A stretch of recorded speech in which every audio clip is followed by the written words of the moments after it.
Cool. But no, I'll only be sending it to you two. So just remember those two so far, okay? Yes, yeah. Let me just quickly recap that we keep a these bodies that we're drawing on. They act like a place where somebody can go back and see how they've progressed. Okay, so it acts like a marker. So brilliant. And I was just showing you one of the diagrams, one of the drawings of where a mother had filled in the child's face. So much control there. Okay, so hopefully that reminds you. But they're both on the Facebook group as well, both those things. So can I ask, Claudia, so when you're doing it online as opposed to in person, is just your personal perspective, do you find it more effective or works better when it's in person? Because I do a fair bit online too. That's what I'm asking for. Yeah. So this is why it's helpful to be taught this in person and online. So hopefully, if you're able to get to Spain, you will then do it in person for 5 days, so you can then do both. How we're doing it, you're seeing it online, and you can see how effective it is. Still is. I'm thinking about the drawing and that sort of thing. So you keep it. So when I'm doing so they have one and I have one, because obviously I can't paper backwards and forwards, but I've got let me just show you this, because I've got one lady, and in fact, let me just do this as well. So even when she's still doing hers in person, I am still also drawing her changes on new bits of paper. Got it. This is I'm drawing bits. Just keep a record. So yeah, I can quickly draw a gingerbread man, fill it in, and do the same as what she's done, because this one in particular, she wants to take her body with her when she's finished. Not all of them do, but she does.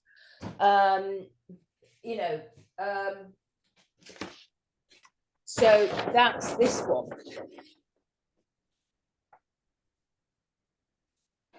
Cool.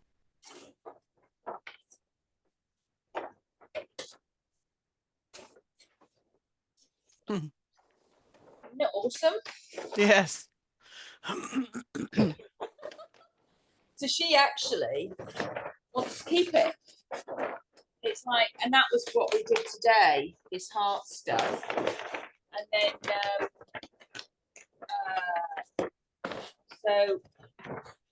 that was for grief.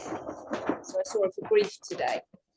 And it's so yeah, and she's left happy. Took her to the gate. Yeah, so big change work there. And then this one is again another good old chalky one.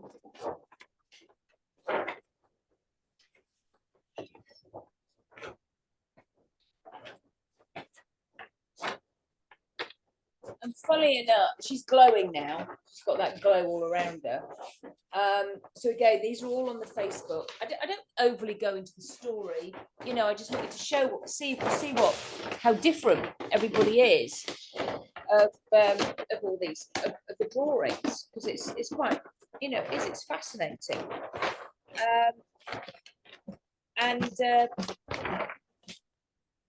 So yeah, funny enough, both of them are sort of like practitioners in their own right, and I know they both want to learn the bunny talk, because it's because they've had their own transformation, and all through play. They didn't even feel as though they were doing it, and that is what anchors people into the change work. It's not so serious and stuffy and just one-to-one, and then somebody leaves the room and they're left with it. They've actually been, because then people are moving about. It's somatic, it's like your body's moving. up, down, off the floor, moving around. So I think that's really helpful. When it's online, you're right. Somebody is not going to be moving around. I don't see little children online. I would see an 11, 12-year-old. But any younger than that, I doubtful that I would see them. Yeah, me too. I think the youngest I will do is like 9, but like a mature 9-year-old. Yeah. You know, they're more like an 11-year-old, but same thing, I stopped working with very small because unless they're in the room with me, it's They're in the room. yeah, yeah. Because it's just they haven't got the concentration, and then because I've got so many toys and so many different things in here, you know, it's easier. And because, you know, because we are moving, we are up and down and all over, and I'm doing daft stuff, and you know, whereas yeah, it's better for the teenagers and up on online or in person, but to do them. And then they can draw, and I don't necessarily do such a long session then either with some teams, because they don't have, again, they don't have the concentration. You know, they get bored, which is fine, you know, of course they do. So those are some examples, and of like how creative some people can be. I've literally got 50 odd roles in there. So, and I can't show you them all. We'll be here all night, and my room will be covered in paper. So it's fun for us as well as practitioners. It's actually good fun, you know, to see how creative someone's going to be. And I don't really feel like it's work. It's like play. So that's pretty cool. Any questions on any of that? Now I'm going to show you something. Do you this is a new thing I learned, okay, just this other week from a colleague. Now, do you remember the triangles, that diagram, when I said that that middle bit is balance and harmony, which is play, play, play, Christmas birthdays, play, play, play, Christmas birthdays. So it's like, you see, that would be, say, maybe balance. However, isn't it interesting? Because life actually is a bit fluid. So as much as we do want to get somebody, so I'm changing my word out. I'll keep that bit there, balance. Oh, Kevin's jumping in.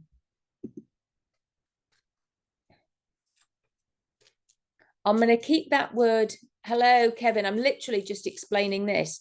I'm going to keep that word balance there. But I'm going to say my job is to get you back to balance and harmony as best as I can, or rather balancing. Isn't that cool? Because that is what life is like. It is literally balancing. We can never be fully balanced all the time. And this is a great little toy again to just show that it's that there can be, you know, that's what we're doing, balance. So I really liked that. And of course, child will hold one. So I've got a few colors, and it just, again, it's a pattern interrupt. Oh yes, life is bad. And then they're going to anchor that feeling in. Yes, you know, and same with adults even, because who doesn't like to play with a slinky?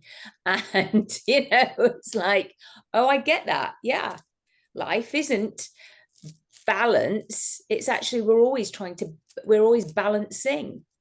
And so actually, of course, that's why my Facebook group is called Becoming a Happier You, because we can never be happy 100% of the time. So it's always about becoming, and this is about balancing. Isn't that cool?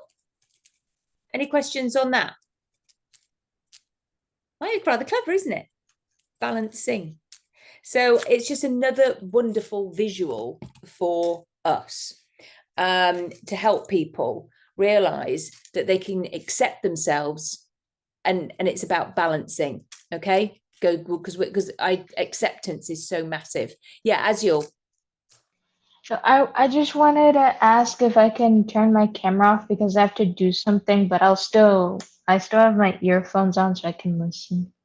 Well, you can, although I need because either you or Deborah are going to go and do the whole thing on somebody, but Deborah can do it on me if you like. And then you can do it on Deborah from start to finish. Kevin, are you there? Are you just able to listen? Yeah, I'm here. Oh, great. You can join. I'm just my sister and I are taking a break right now. She's gone to lie down. Is it okay if I just stay and observe for a while? Yeah, of course. Yeah, absolutely. Not a problem. So we were just going over the roles of, my bodies, and then it's like, and I was just literally just showing this. You just turned up at the right time because this is like new that I've Awesome. introduced. So okay, as your Grace, if you want to, but I do want you to watch because you're going to have a go, and you can either do, and then you can do it on Deborah. So I'll get Deborah to do it on me. If you're just observing as well. Yeah, you don't necessarily want to have a go, right? Because you've got to go again if your sister comes down after a rest. Yeah. Right. I don't think there's enough time for me to practice. Sorry. Okay. No, that's okay. But are you okay with that? Yeah, I'm okay with it. Okay, all right. Okay. So, Deborah, what I'm looking for is from start to finish, just so that we can go over everything and you feel completely happy with everything. We're looking at, as though I'm a new client, you're going to build rapport. So it's those little circles. You're going to explain the poo to me on the amygdala. You're going to, as though I'm a child, okay? And then we're going to do some anchors. Do you want me to slow down a minute? I am just writing. I've just got rapport, poo. Sorry, rapport circles, poo. Yeah, I call it a poo bowl. Oh, I haven't got it with me, but anyway, never mind. I'll pretend I've got it. Okay. Poo ball, the amygdala, and anchoring. Explain to me, have I ever played shadow puppets? And then have I got something that's upsetting me, or maybe you've asked that before because obviously I've come into your office because I've got an issue. Now I can come with a real issue, or I can make one up. What would you prefer me to do? I think it'd be better if you make one up at this point because this is going to be really clunky. I bet it's not. I bet. I bet it is. Okay, so what age would you like me to pretend that I am? I don't know, 14, 12, something like that, somewhere around that age. A young teen, Okay. a tween. A tween, and I'm being bullied. Okay. All right, and I've got and I don't want to go to school. Okay. Okay, that's what you know from the mother. Because we always have a chat to the parents first, right? Yeah. And we also are always wanting to try and get them in for a session, maybe before or with, if necessary, with their teenager, so we can do the emotional intelligence. But say I'm a young, I'm an 11-year-old, so I'm too young for the diagrams. But I'm grumpy and and I'm sad and I don't want to go to school. Okay. So we've got rapport. We do the circles. I'm gonna have to get everything together, if that's all right. Pooh ball. Then the shadow puppet thing. Have you ever played shadow puppets? I'm gonna have to get my put in anchoring. the anchoring in, so it's like the So just do 5-2 calm. Yeah. And I will pretend I'm 11. Okay. 2 were calm, 2 were two that when you felt really one calm I do, two where I felt really proud of myself. proud. So Yeah. I'd achieved something. And And then 2 when you're laughing. Yeah. Yep. Then and then we draw the body. Have you got a pen and paper there? So yeah, I've got pen and paper. Yeah. Yeah. And have I? So say if we're online and I'm an 11-year-old online. Yep. right? And then I've got, let me get my crayons as well. And then it will be about the, and then you're going to do it for the issue, all right? Like just like we did, because we practiced all the movements yesterday, and then you can say, check in the work, have you got any toys? And I might bring in who the mean girls are, right? And have a, and going to do whatever I'm going to do with my toys. And it will be whatever it is. I'll make it really difficult for you. Thanks. Yep. I've not done a review. This is where I'm like, okay, so I didn't do a review from everything we learnt last week and put it all together this week, but that's, I suppose, what we're doing now. Yeah. Just bringing it all together. Yeah. Just let me find that. I'm okay with what we did yesterday. It's remembering what we did last time. So ask them about the issue. Then, what brings you here, why it's upsetting you. Oh, actually, I need to get out my other manual. Find out a few more. Yeah, can I learn a little bit about you? I'm just going to ask you some fun questions, and then you're going to go through the circles. Yeah. Okay. Let me just get them up. Got them here. And then you can explain about the poo that feels like, and then, and then. Yeah, it's all going to be totally improvised, this, obviously. It's fine. And I'll say if you've missed a bit out. Yeah, I will miss a lot out. So that's what I'm saying. You're going to have to guide me a lot, but that's okay.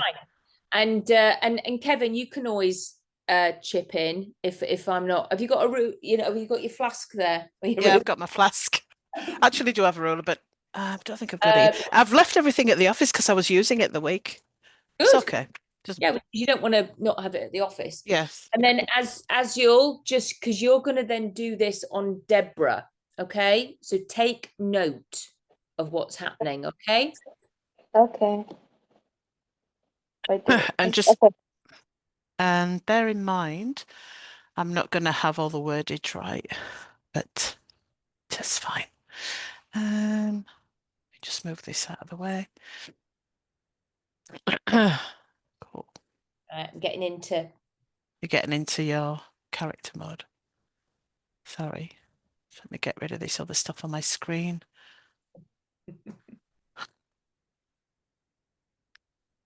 And your name's Claudia, yeah? Yeah. Okay. All right. Have a drink and then I get going. Yeah, get the whiskey down you.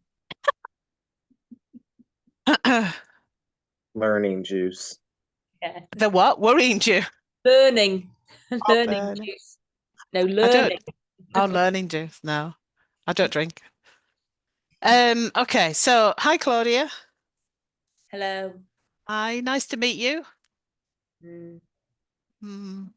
Did Mummy tell you what we're doing here today? Yeah. Yeah, how do you feel about coming in? Not so good. Okay, that's all right. Well, hopefully what we're going to do today might be a bit fun. Well, actually, I promise it'll be a bit fun. And just to let you know, as I said to you before, Claudia, I might do some things that are a little bit crazy. And if you don't like it, that's okay. And if you don't want to come back, there's no need for you to come back neither. But if you want to come back, that would be awesome. And if at any point there's anything I do that you're not happy with or you're not comfortable with, just let me know. Is that okay? Yeah. Okay. So Mummy tells me that there's something that's been upsetting you. Can you tell me a little bit about that in your own words? There's these mean girls and they're really bullying me and I don't want to go to school. I don't want to go to school anymore. I don't like it. You don't like it, yeah. And how long has that been happening for you? How long have they been mean to you? Since the start of the year. Okay. All right. Now, I'm not going to ask you too many questions about that because I can see that that's upsetting you. So that's where what I'm doing might be a little bit different from maybe what you might have expected. Is that okay? Yeah. So do you mind if we start? I just want to ask you a few questions just so I can get to know you a little bit more. And hopefully you might find these questions quite fun. And if you want to ask me a question, you can as well. Okay. Okay, so what's your favorite color? Red. Red. Oh, I love red too. I like the red, like the clown's nose. It's really bright red. And those noses that go oink oink. I think they're pretty cool. Red. Okay. And do you have a favorite drink?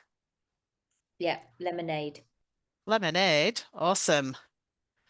Lemonade. There's a really funny song. I don't know if you have it in America.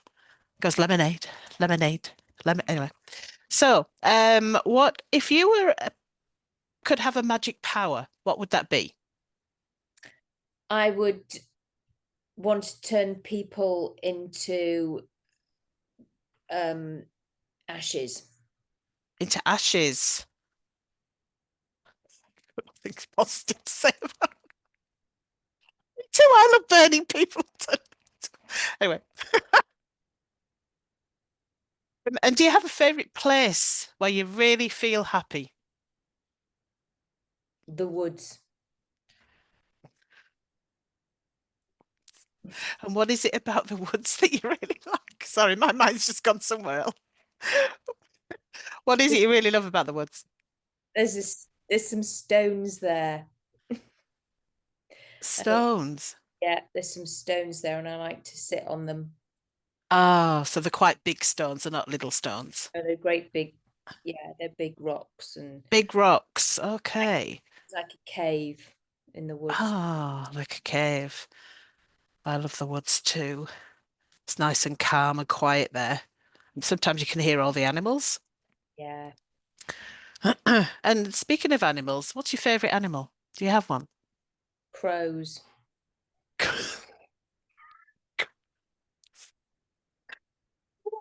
That's great. They've got a very unique sound of crows, right? I don't know if it's like in America, but we have these crows in Australia. They go wah wah wah, and then they go wah right at the end. It's very funny. They're really clever. Crows are really Clever. Ah, right, clever crows. They are actually one of the most intelligent animals in the world is actually Canadian crow. They're fantastic. I'll just ask one more question. Do you have a sport that you really enjoy? Yeah. That's I like to play lacrosse.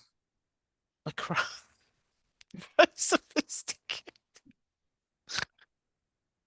Okay. Awesome. That's great.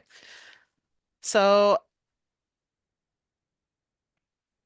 we've done the circle. So the next thing is, so you said to me that you've obviously got these mean girls at school being really mean to you, and it's making you not want to go to school. Is that right? I want to stay in the woods. You want to stay in the woods, which I can understand. That sounds like a good place to be. My cave. In the cave. What do I do next? Is it the pool thing? Bobo? Okay. How do I link it in? Sorry. So that when that's happening with those mean girls, Oh, okay. So when that's happening with those mean girls. like a bit of poo because you feel trapped at school, right? So you Okay. So when this is happening with you mean girls, this is something. I don't know if you've seen one of these things. They're called an expandable ball. You might have seen one before. And when that's happening with the mean girls, there's a little part in your brain. This is where it's different because I use it already in a different way. My mind's trying to go to a different place. So it's a part of you that wants to keep you safe. So it's a good part of you. And sometimes, and I'm just frigging making out, sometimes when things happen with those mean girls, they say things, they do things, they might look at you in a certain way, and you might get a certain feeling. And when that happens, what happens is we get little bits of, oh, okay, sorry. No, I've lost it on that one. okay. Yeah. So the way you could link that in is, and do you know what? That sounds horrible, those mean girls. And so let me explain this. You can easily just go, let me explain this. Okay. And then you can go into your patter. So it's like, have you ever seen one of these before? Well, this represents the amygdala, and it's a very special part in our brain. It's always looking after us, going fight, flight, freeze, fight. Oh, okay, yeah. And you know what? You know when those girls are really mean to you, expect you go like that. And it's what, so what, you know, you might fight them, you might freeze, you might want to run away. But when because you're at school and you're trapped at school, you can't get away, it's like a big blob of poo. All right. Yeah. Poo. Big blob of poo sticks on your brain. And that's not very nice, is it? So it's like, and it sounds as though it started to catastrophize, which means it's like you've got sloppy poo all over your brain now. How about if we clean up that poo? But does that sound good? Okay, I'll do that then. So this is what you're gonna have to do with each section, I think, but that's okay. Oh, it's fine. Yeah. So have you seen one of these before? Oh no, start again. So that sounds really horrible, what's happening there with those really, really mean girls at school. And girls can be really mean. In fact, I think girls can be meaner than boys sometimes. But that sounds really awful. And you've said well, I'm assuming that well, I'm not assuming. And does that make you feel sad sometimes? How does that make you feel? I just don't want to be there. I'm lonely. Okay, so yeah. So you don't want to be there and you're lonely. And so you hate it. So let me explain to you, if that's okay, what's happening inside your brain. So you've seen one of these expandable balls before. Have you seen one? Yeah. So this represents a special part in your brain and it's working all the time. It's a good thing. It's there to protect us and it's doing fight, flight or freeze, fight or freeze. And sometimes when those girls are mean, your amygdala will go like this and it blows up in a big way. And that could be either you want to fight or you want to run away or you just freeze and you don't know what to do. Does that sound? I run away. You run away. Okay, so this is going your fight, fright, flee, and you run away. So that's the flight. So you're running away. But then what those mean girls are doing is that it's like there's going to be some poo that comes along. This is my little poo toy. It actually squeaks as well. And it sticks on the outside of the ball and it just sticks there. And sometimes you can get more than one bits of poo and then it can become like really runny poo. It's really quite disgusting. But that's what happens in the brain when the girls are saying those mean things to you. Does that make sense? Yeah. And it can feel like you're a bit trapped. Does that feel like something that's real for you too? Yeah, that's why Yeah. I run to the bathroom. I can't get out the school. I tried to run away but the gates were locked. Oh, that's really hard, right? So that's you running away. That's the flight thing. So would it, and it's not nice. This is really horrible when all this poo's sticking on there and the girls are being mean and your brain's going, oh my God, it's really, it can be a little bit too much. Okay. So would it be okay if what we did today was to help you get rid of that poo and we can help that ball, that part of your brain, just go back down and be a little bit more calm? Would that be something that would be useful? Yeah. Would you like to have a go at playing that? And it's a fun game, nothing, actually a lot of fun. Most kids love doing this. Okay. Okay. Next bit, you're gonna have to tell me what I do next. Oh, anchoring. Yep. Ever played shadow puppets before? Have you ever, Mention have you, play. So it's like, have you ever played shadow puppets before? okay. So have you ever played shadow puppets before? Do you know what I mean when I say that? No. That? Yes, that's it. So you might do something like this, or you might do something like this. Yeah, Yeah, yeah, yeah. you've done that before. Have you done that at school or with your mum or friends? My mum. With your mum. That's awesome, right? So we're going to do something similar today. We're going to use a rabbit. That's it. So fingers together, and you've got your little rabbit ears. You can have them however you want. You can have them like that, or however you choose how you do that. And then we're going to do the same thing with another rabbit on the other side. So we've got two rabbits. We've got this rabbit here, and we've got this rabbit here, and the rabbits like to talk to each other. Hey, how are you doing? I'm doing really well. Hello. Hello, how are you? Cool. What's your rabbit's name? Bunny. Bunny. Brilliant. Mine's called Bluey. Bluey the rabbit. Hello. Hello, Bunny. I'm Bluey. Hello. Okay. Now we're going. What is it? Then I'm going to say to her, Magic. Would you like some magic in your would you fingers? like some magic in your fingers? I said I can't remember any of this part. Yeah, magic in your fingers. What comes next? And then, so can you tell me a time when you felt really calm? Really, really calm. Yeah, so now Okay. at the anchors. All right. So, would you like some magic in your fingers? Yeah. Yeah, so we do this. Okay. So I would like you to think of, or can you think of a time when you felt really, really calm In my cave. in your cave? Do we do this with eyes closed? We do. So if you'd like to just close your eyes and imagine yourself in that place where you feel really calm in your cave, and notice what you notice in terms of how you feel. Maybe having a look around, maybe there's some other people with you, maybe you're alone. Anything that you might hear or you feel that makes you feel really, really calm, and squeeze your fingers, your thumb and your finger together as hard as you can, and really feeling that calm feeling, and maybe noticing it in your body. Noticing certain parts of your body, it might be all through your whole body as you squeeze that finger and thumb together. That's right. When you're ready, just open your eyes, undo your fingers. Do we do a state break here? Yeah. Just have a look around the room and notice something that you haven't noticed before. A fly swat. A flash. It might be quite useful with the bullies, right? Okay. So is that okay? Was that okay? Was that easy to do? All right. So we're going to do it again. This time, I want you to think of a situation or a place or an event, something that happened where you felt really, really proud of yourself.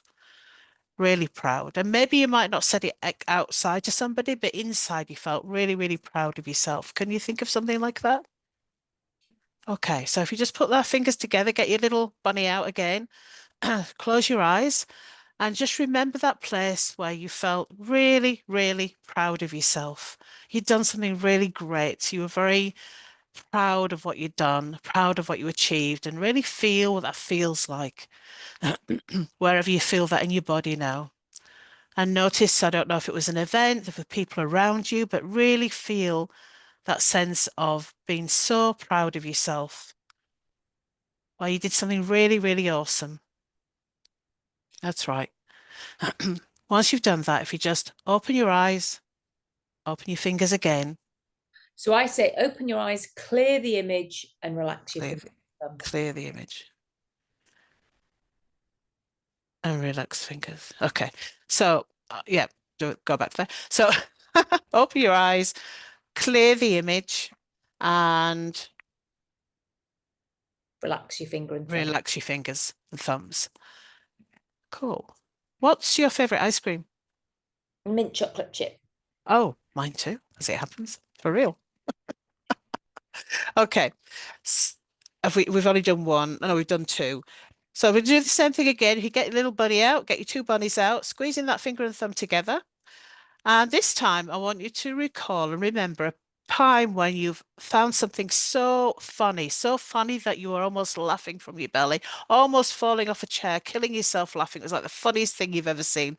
Funniest thing, I just keep thinking of bath bombs now, but funniest thing you've ever seen or experienced. And you are killing yourself laughing and you're feeling that feeling all the way through your body. And it's just running all the way from your head, all the way to the tip of your toes, and you're killing yourself laughing. And see yourself doing that. Notice what you notice and feel how great that feels.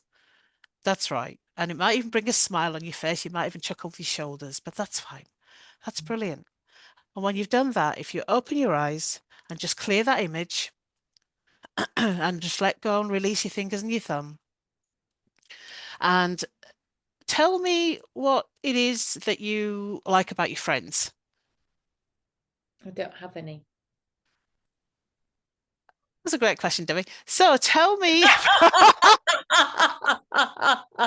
tell me, what is your favorite pair of socks? Oh, ones with elephants on. Elephants. Awesome. Elephants are pretty clever animals, right? They've got really good memories, apparently. Yeah. Okay. So we're going to do it again. Last time. Same thing. Finger and thumb together. You're getting good at this now. Remember to squeeze it, which I forgot to tell you before. Squeeze it. Close your eyes and think of another time when you have found something so funny. Either something you did or somebody else did, but it was the funniest thing that you've ever seen. And you were just killing yourself, maybe even rolling around on the floor with your arms and legs in the air because it was so funny. And as you think about that now and those feelings, and wherever you are, I don't know, but you know where you are. And maybe you can get that image in your mind and that feeling and sensation in your body and go, oh my gosh, this is just hilarious. And it's an image that you'll probably never forget. That's right. And so when you're ready, open your eyes and just clear that image and then just release your fingers and thumbs. And tell me, favorite TV program, do you have one?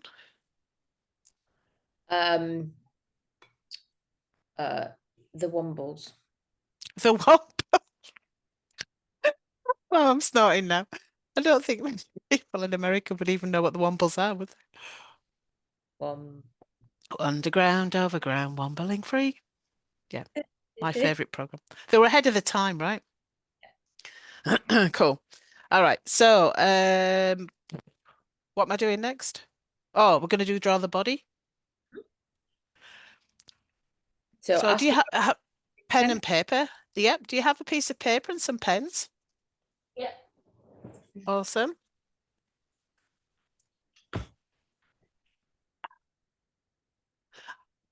Now, you don't need to be very good at drawing, but most people can do this.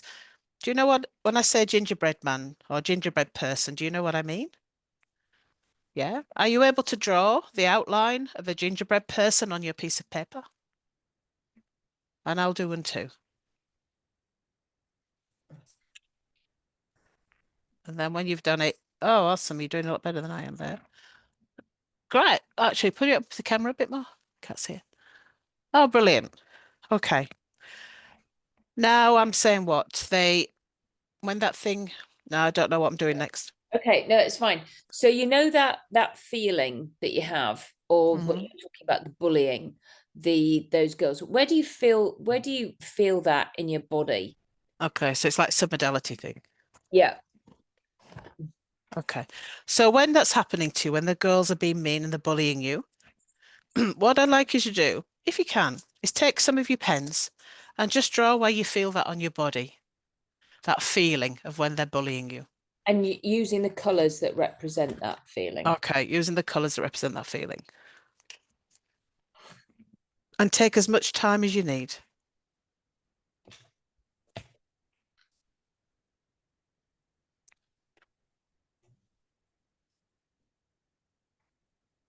And then when you've done that, if you would like to show me.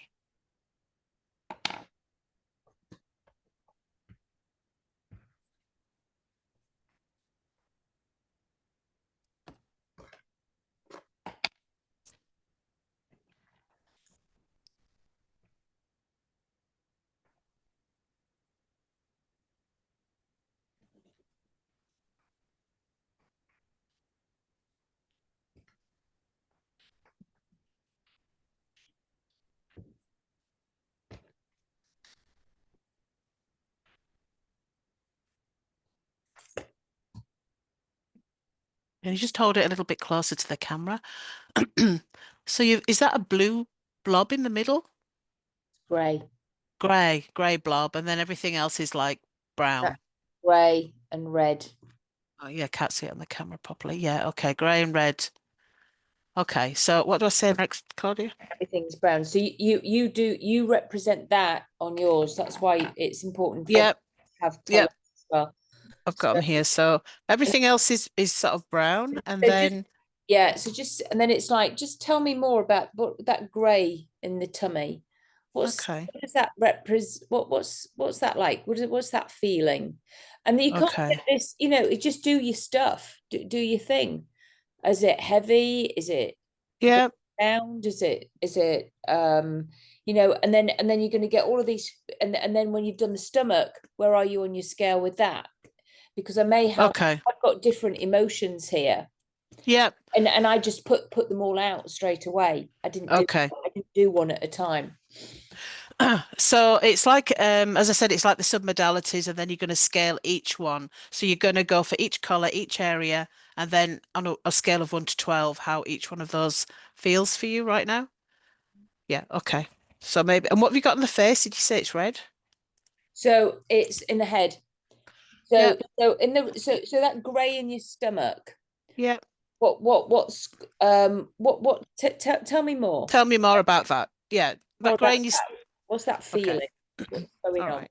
I just can't see what's on the head. Is it like red stripes? Is it? It's red zigzaggy. Okay. Can't see it. All right. Okay.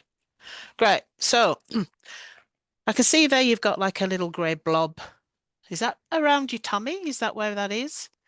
Can you tell me a little bit more about that? A little bit more about that feeling. What's that like? It's like a pit. Like a pit. Anything else with that? It's so this is where you would have to help a young person. Is it, They won't know. yeah, is it like empty? Is it heavy? Is it light? It's empty. Empty? And you've drawn a circle. Is it like that? Is it like a round circle, or is there anything? Is it spiky, or is it? Oh, okay. So it's quite a messy. What do you say? Messy? Swirling. Swirling, swirling. Okay.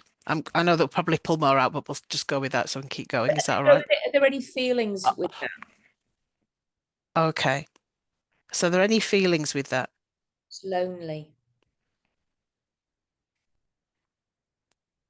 Any other feelings? Some people feel Sad. sad. Okay, And sad. this is, if you've got a child who can't think of anything, you bring up your emoji sheet. Yep, got it. All right. Yep. I'll just use cards. I've got cards for that. Great. Great. Okay. So we've done what's the actual quality of it. Now we've done what the feeling of it is. Now we're going to rate it. Do you rate them individually as you go? You could ask if it's got a smell, a sound. Oh, okay. Has it got a smell or a sound? That sort of swirling grey pit of emptiness, of sadness. Do you have any sound with that? Smells Can you musty. hear it? Smells musty. It smells musty. Off. Oh, And just okay. the swirling is going. So is that like a whooshing sound or a whirring sound? Whooshing? Whooshing. All right.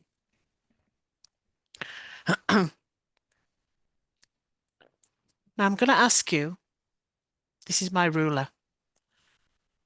Number 12 being something that really feels terrible or awful. And down here at 0 means that nothing's really happening. You're not really feeling any feeling. 12. 12. You were very certain about that. And kids will always say the worst. Yeah, that's right. So it's 12 out of 12. So I can understand why that would feel quite difficult. So I can see there that you've done some red zigzags on your head. Can you tell me more about that? What's happening there? Angry. So that's an angry feeling. Yeah. Any other feelings with that? Or is it just you're just angry? Hate. Hate. Any other feeling? No. And that red color, is there any sound? Anything you can hear with that red color? It's like, How would we say that? Is that like a screeching? Yeah. yeah, And anything, do you smell anything with that, with those red zigzags? Any smell? blood. Oh, blood. Okay.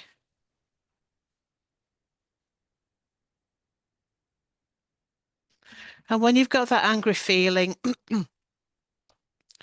um, does it feel heavy or squishy or any other feeling around that? Scratchy. Scratchy. Okay. I want to scratch them. Hmm. I can understand that. All right. So we're going to do the same thing. I think I've got everything. Same thing again. So remember this ruler. So 12 to 0, where would you score that feeling? 12. 12 again. Okay. The rest of the body, is it just all coloured in one colour? Did you do? Now I've got another grey lump in there. Oh, have you? Okay. All right. So that little grey lump that you have there in your head, can you tell me a little bit more about that one? It's big. It's big. And any feelings? How does it feel? Dead. Dead, did you say? Dead. Yeah. Any other feelings or emotions that you can really feel when you think about that? I want to Doesn't die. want to die. Yeah. And I can see there you've drawn it like a little ball. Is it a ball or has it got any other shape to it? What's that like?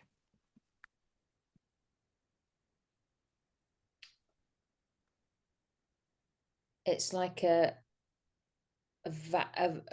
hole. It's A like hole.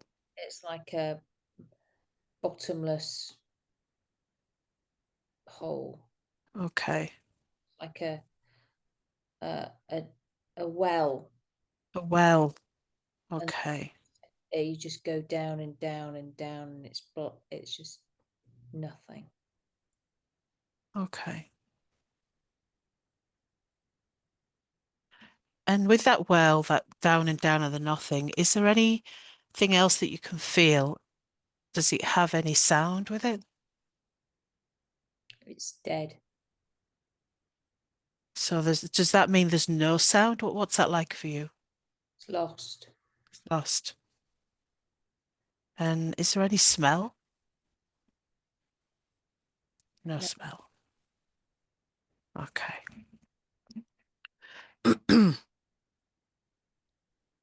So same thing again. You're probably getting the idea now. I've got my ruler here again. So 12 to 0, what would you say about this 12. 12? Okay. What was it? I can't see all your drawings. Are there any others on your drawing? Where was, so the grey. What's that thing across there? Yeah. What is that? What colour's that?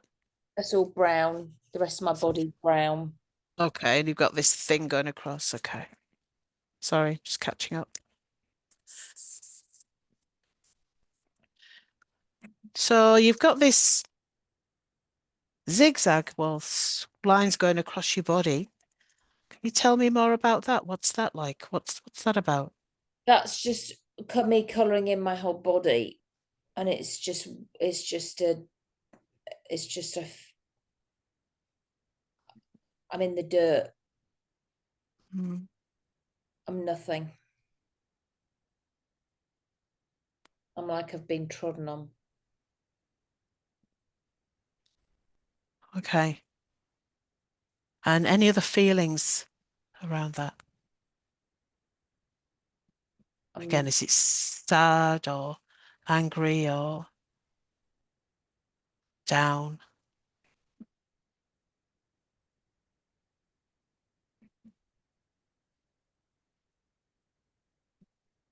dirty. Just dirty.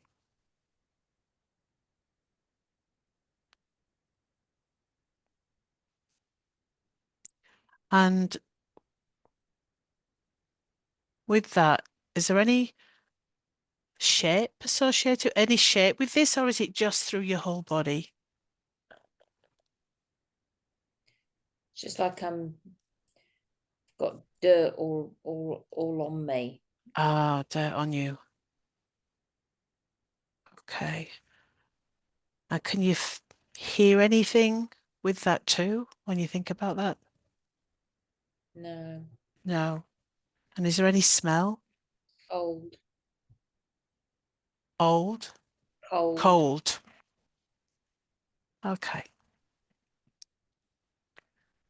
Wow, that sounds like a lot you've got there. So again, with this one, we're just going to score it. What are you going to put that? 12. 12.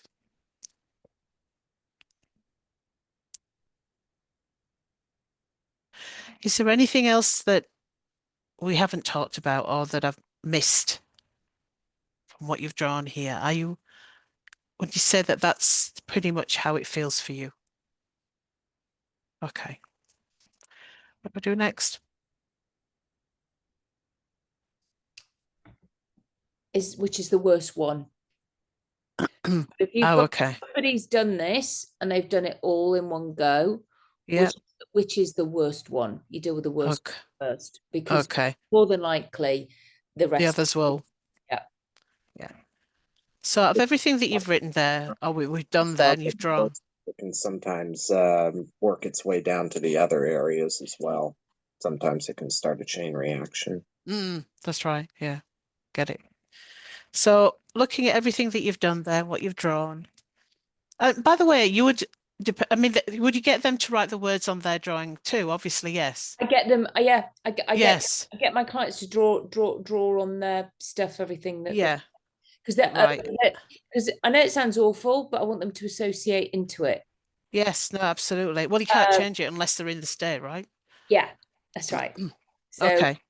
it's and they got to and you know they've got to feel, like I said, you're going to feel your poo. You're going to feel your feelings. But Actually, that's something to write up as well. Feeling your poo. Feeling the poo. Okay. All right. So with everything that we've just done there, all those different things that we spoke about, which one is the worst? Which one would you say is the worst feeling? I think I'm dirty and cold. Okay. So the dirty and the cold. Do you? Oh, no, you don't. You just ask them the worst one. All right. So then what's next? Okay, so put your feet on the floor, hand, and just watch my bunny fingers. And we just start off with the let it go, let it go, let it go, pretty much. Okay. So can you see me clearly on the camera? Yeah. Can you see my hand? Can you see my bunny? Okay. What I'm going to do is I'm going to move my hands from one side of the screen to the other. And all you need to do is keep your head very still and just follow the bunny with your eyes only. So rather than going like this, you keep your head very still and you just follow the bunny with your eyeballs. Is that something you think you can do? Okay. So if you just start to follow the bunny, follow the rabbit. That's right. Doing a really great job. Well done. Well done. Brilliant. Just let that go. Just let it go, Claudia. Just let it go. That's right. Well done. You will need to make the noises because I won't know. It says, Oh, of course. Sorry. and then Yeah, let that thing, let it go. Let that, just let that all go. Let that go. Let it go. That's right. Let it go. Let that really horrible thing go. Just let it go. Let it go. That's right. Shake it off. Let it go. You're doing a great, brilliant job, Claudia. That's amazing. Well done. And I can't remember what. Bonnie's got it. Hi, shake it off if you want. Shake it off. Do whatever you like. Whatever you feel like doing. Deep breath in through your nose. Deep breath in through your nose. Breath out That's right. And what is your favorite animal other than an elephant? What's your next best favorite animal? A lion. A lion. Wow, lions are fantastic. They can be so brave. You know, we can do that and that as well if we want to. Could you do that at that point? You can do anything, right? You could have, yeah, you can. I wouldn't do it now, but you Right. could have done it Beginning. or at the end before you go to Okay. school. This is a tool. I would probably do it at the end of with the child. Yeah. Once we've got it down, by the way, here are some techniques and things you can do at school Okay.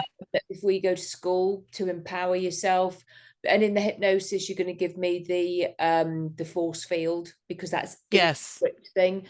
So the child has, Okay. oh, we're going to give you some protections. You've got the, you've got some work with I've got some tools basically, Okay. And what I do for kids with bullying is I get them to imagine the person who's bullying them doing a big sloppy poo on the toilet. Nice. And you do that in the hypnosis, that part, or when No, you just get them to close their eyes and imagine it? But once we've cleared a load of shit and a bit more rapport and they're a bit Yeah. more that bully or bullies, well, just imagine them doing big sloppy poos on the toilet. Yeah, great. Poo, right? I did, my daughter used to do that to her bully. Imagine her doing a big sloppy poo on the toilet.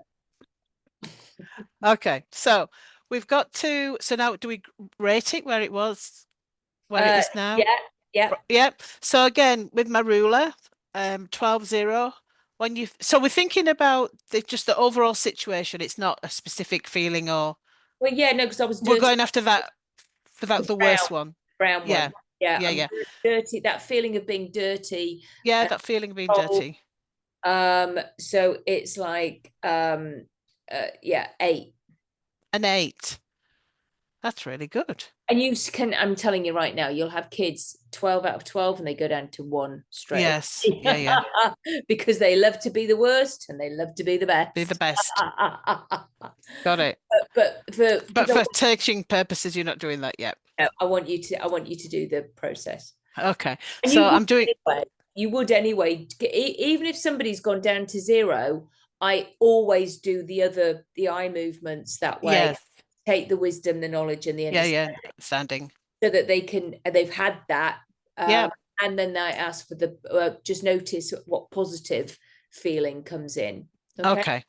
So do I say notice what positive feeling comes in? I know it doesn't matter per se, but not yet. Yeah. Not yet. If Okay. I go down to 4 or 3, then you would.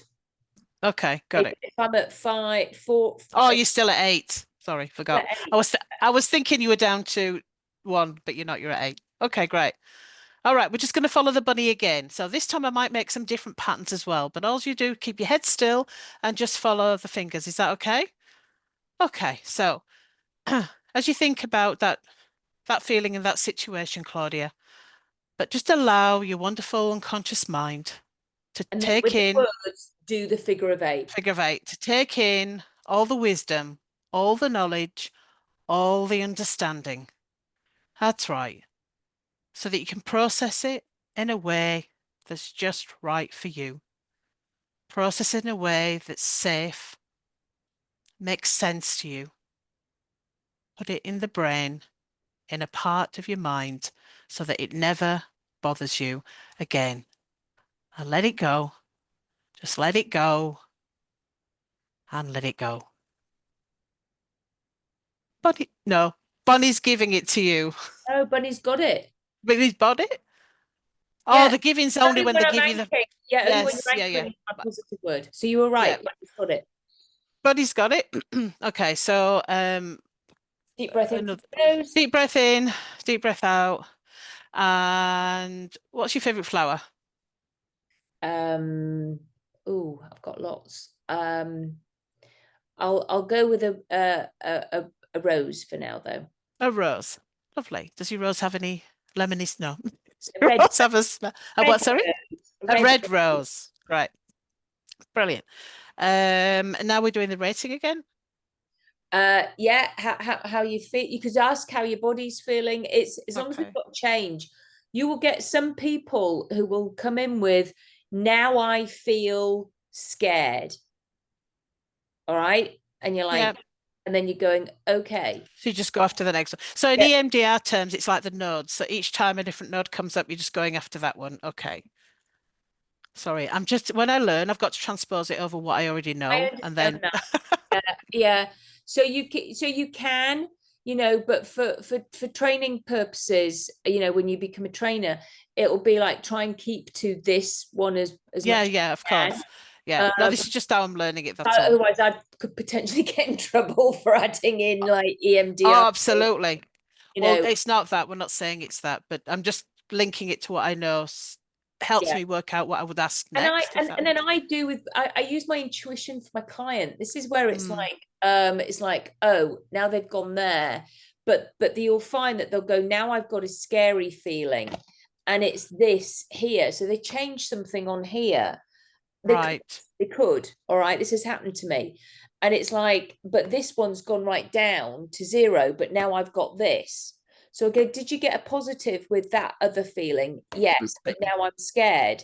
So that you finish off that one with a good anchor, but then you move on to the scared. Okay. So the anchor then's the next stage for this one that we're working on at the moment, which is the dirty one, blah, blah, Yeah. blah. Yeah, but And I mean, I digressed there because I'm just giving you some scenarios. yeah, no, it's good to know. No, it's good to know. It's yeah, there's so much to share, but yeah, I would. So I would do the after that. Scale. You've taken that out. Now do the scale. Okay, so on a scale of 12 to 0, where are we at the moment? How do you feel now? 3. A 3. That's great. Done a good job. So do I ask at this point about if anything positive, or you do it anchor? Yeah. So did anything I start think coming in? Did anything start changing? What did you notice? yeah. And I'll say nothing, and you'll say, well, just notice if a positive starts to come in, And and then people will say, what do you mean? So, okay. well, it could be the opposite of what you said before, which was I'm Hmm. dirty. It could be a different feeling. Feeling. It could be, and you could just give some people say, all right. So I never, some people say, so it's like with my adults, I'll say, well, you're right. What do I mean? I see a lot of people who have been abused, and people will say, how can I come in with a positive when I've been abused? Well, it could be along the lines of, I'm okay, I'm safe now, it wasn't my fault. I said, you will just get something will just come in. Your wonderful unconscious mind knows what to do, because that's why we say your wonderful Yes. Yeah. mind taking the wisdom, the knowledge, and the understanding. Okay. Okay. Or subconscious, or if you're using with a child, it's just that big mind of yours. Hmm. Because it's like they might not know the unconscious and subconscious. They might not be aware Yeah. of it. That greater bit of you, the bit that the all-knowing part, that all-knowing bit of you. It's because there's a whole load of people saying at the moment, certain people saying there is no subconscious and unconscious mind. Oh, it's like, Well, sometimes people can have a negative association with those words too, right? Especially if they've come from a particular, like religious communities and things like that. You might not be able to use that too for that reason. But if you can, but you could utilize their other world belief, right? That all-knowing thing. Yeah. that all-knowing mind of yours, Yeah. all-knowing part of you. Yeah. That is like, so covers a lot. Yeah. Got it.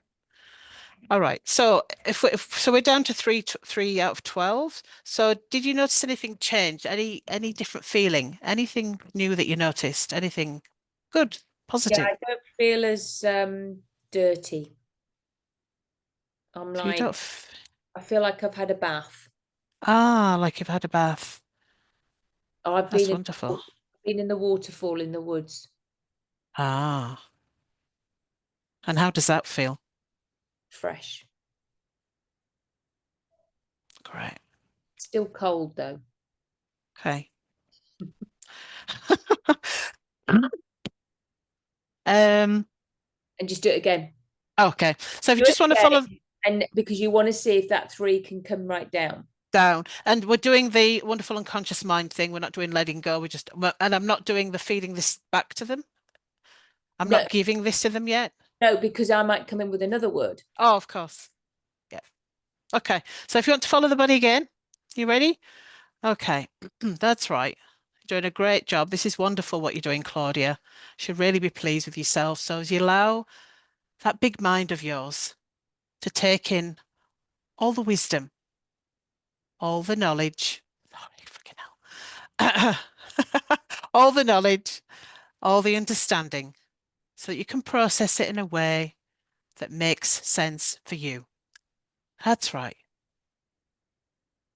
Process this in a way so that it's safe, that it makes sense, and put it in the part of your brain where it never bothers you again.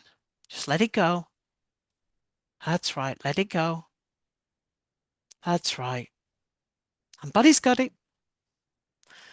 Let's take a deep breath in and just let your breath go. Shake it off. Get up and dance about, whatever you want to do. Jog on the spot. Do a dance. Brilliant. What's the picture you've got on the wall behind you? Over your shoulder? That Yeah. one. That's Yeah, that one. balloon. A hot A air, balloon. hot air Hot balloon. air balloon. Lovely. And what's the other one on the other side? That's a boat on a river Lovely. or on a lake. It's a rowboat on a lake. Right. Reminds me of when I was little in America because I used to live on a lake. Oh, nice. So thinking about that, sorry, my coffee now is just the thing. So thinking about that feeling, so you take it back to the feeling that it was, or as it is now? As she says, he talked about it being like having a bath and being clean. You talk about that, or you go still back How to does the it feel original? now? Okay. So how does that feel now? Good. Feels good. Anything else? Does it feel anything else? It feels clean. Yeah. And do I ask if anything positive? So clean. Just clean. Great. I'm clean. You're clean. So just follow Back my again. follow Follow my my fingers. Just follow my fingers. horizontal. That's okay. So I'm just going to feed that back now.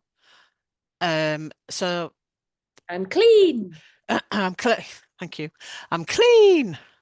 I'm clean. I am clean.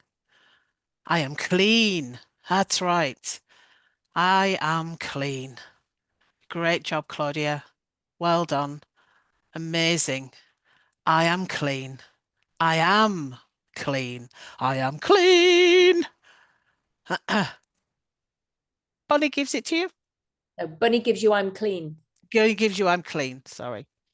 Bonnie gives you I'm clean. I was So also meant to anchor. Sorry, that was my fault. I got so yeah. in trance. So do it again. So bring in your anchors and then do I'm clean. I'm clean. Oh, as I was doing it. Yeah, of course. All right.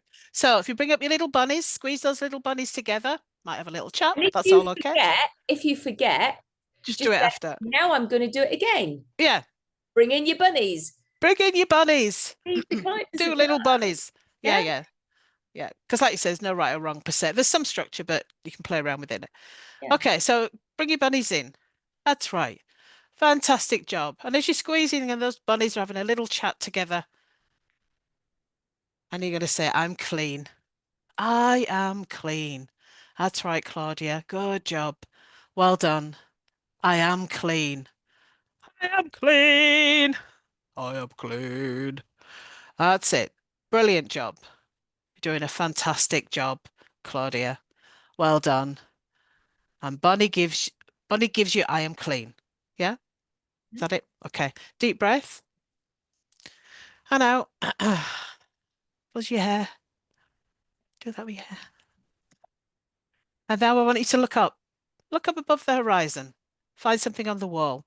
I want you to try really, really hard to get that feeling back that you had before, you know, the one that you did so well before. Try as hard as you can and tell me what you notice. You Tell know me what you what? feel. I don't say try as hard as you can. Okay. I literally just say try and feel Try. like you used to feel. Okay. Try to feel what you used to feel. Yeah, and is it as bad? Okay. And you'll And get is some it? people will say to you, I don't want to. Oh, bless. You know, and you'll get, I don't want to try it because it's like, you know, because at the moment we're just testing it. You Yes. will get some people who go, no, it's still there. And you go, okay, so then it's like, let's bring out the animals on that bit, or let's do this on Okay. it's so, or you will get some people who will go, nope, can't feel it, literally. And then you can move on to the next one. It's like, you know, or and is that still a 12 out of 12 now? And is that still a, you know, it's so it's going to differ for everything. But just say it's come back, all right, that dirty. Yeah. So then we do the animal. Yeah, why don't you bring, and or you could just do it again, and then it's you know, it's horses for courses. And plus, Yes, yeah. if you haven't got enough time because you've got your hour, it would take too long to do the animals. Yes. So you would just do it again, and then when they came in again, then you would recheck the work, and then you might just bring in the animals around. Okay, got you. It's like, but you know, because you want to tidy it up with the hypnosis, and that hypnosis script will only take about 10 minutes. Yep. Okay. So it's about you knowing your time. Yeah, your limits. Yeah. And what you can do. So just so for this purposes, just say it's no, I can't get it anymore. And then just and what you know, what are the other things like? Well, they've gone. So let me just say they've, you know, everything's gone. All right. So everything's now 0. So I'll let you carry on, because then I want you to say, let's check the work with the toys. Okay. Okay. So so what are you feeling now? Fine. I'm clean. You're clean. So all those feelings have gone. Great. Yeah, clean. I'm fine. So if I'm now saying I'm fine, let's anchor that in. Can you see how we go with what the client says? Yeah. I'm okay. All right. So and you still do it with the bunny, yeah? With the bunny, anchor that in, because Okay. What we're doing, putting so we pretend we've done that, right? No, just I'm fine. I'm right, okay. I'm fine. Okay. So I'm fine. That's right, Claudia. I am Slow it down a fine. bit, just not quite as fast. Oh yeah. I'm rushing in my mind because I'm thinking I want to get on to the next step. It's funny. It's quite funny. I know. I'm fine. I am fine. That's right. I am fine, Claudia. Good job. Well done. You've got it. I am fine. Brilliant. And Bunny gives I am fine to you. Something like that, friggin' hell. Bunny gives you I'm fine. Bunny gives you I'm fine, thank you. Yeah. And then it's like, what's also interesting is that some people will start saying I'm fine, or I'm okay. They'll say it with you. Oh, got you. It's fine. Yeah. If they didn't hear you properly, like, because I'll say this, you run it through your head. Yes. Okay. And I said, but do you know what? If they suddenly start saying it to you because they didn't listen, does it matter? No, it doesn't. No. All right. So that's it. Okay. All right. So now we're doing the checking the work thing. Yeah, so let's just check the work. Have you got any toys with you that represent what's going on at school? Okay. So we're just going to check the work that you've done. And have you got any toys or anything around you that represents what was going on at school?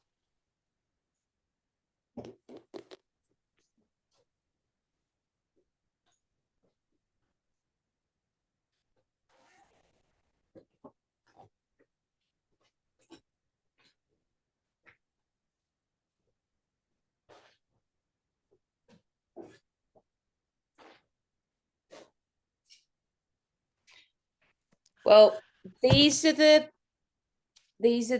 bullies. Mm-hmm. Is that an ant? Is that a spider? Sorry, what was that? I do. A spider and a monkey and a snake. And so do I ask them what does each one represent, or just that's what the so what does the monkey represent for you? What does No, that mean? that's Lucinda. Lucinda.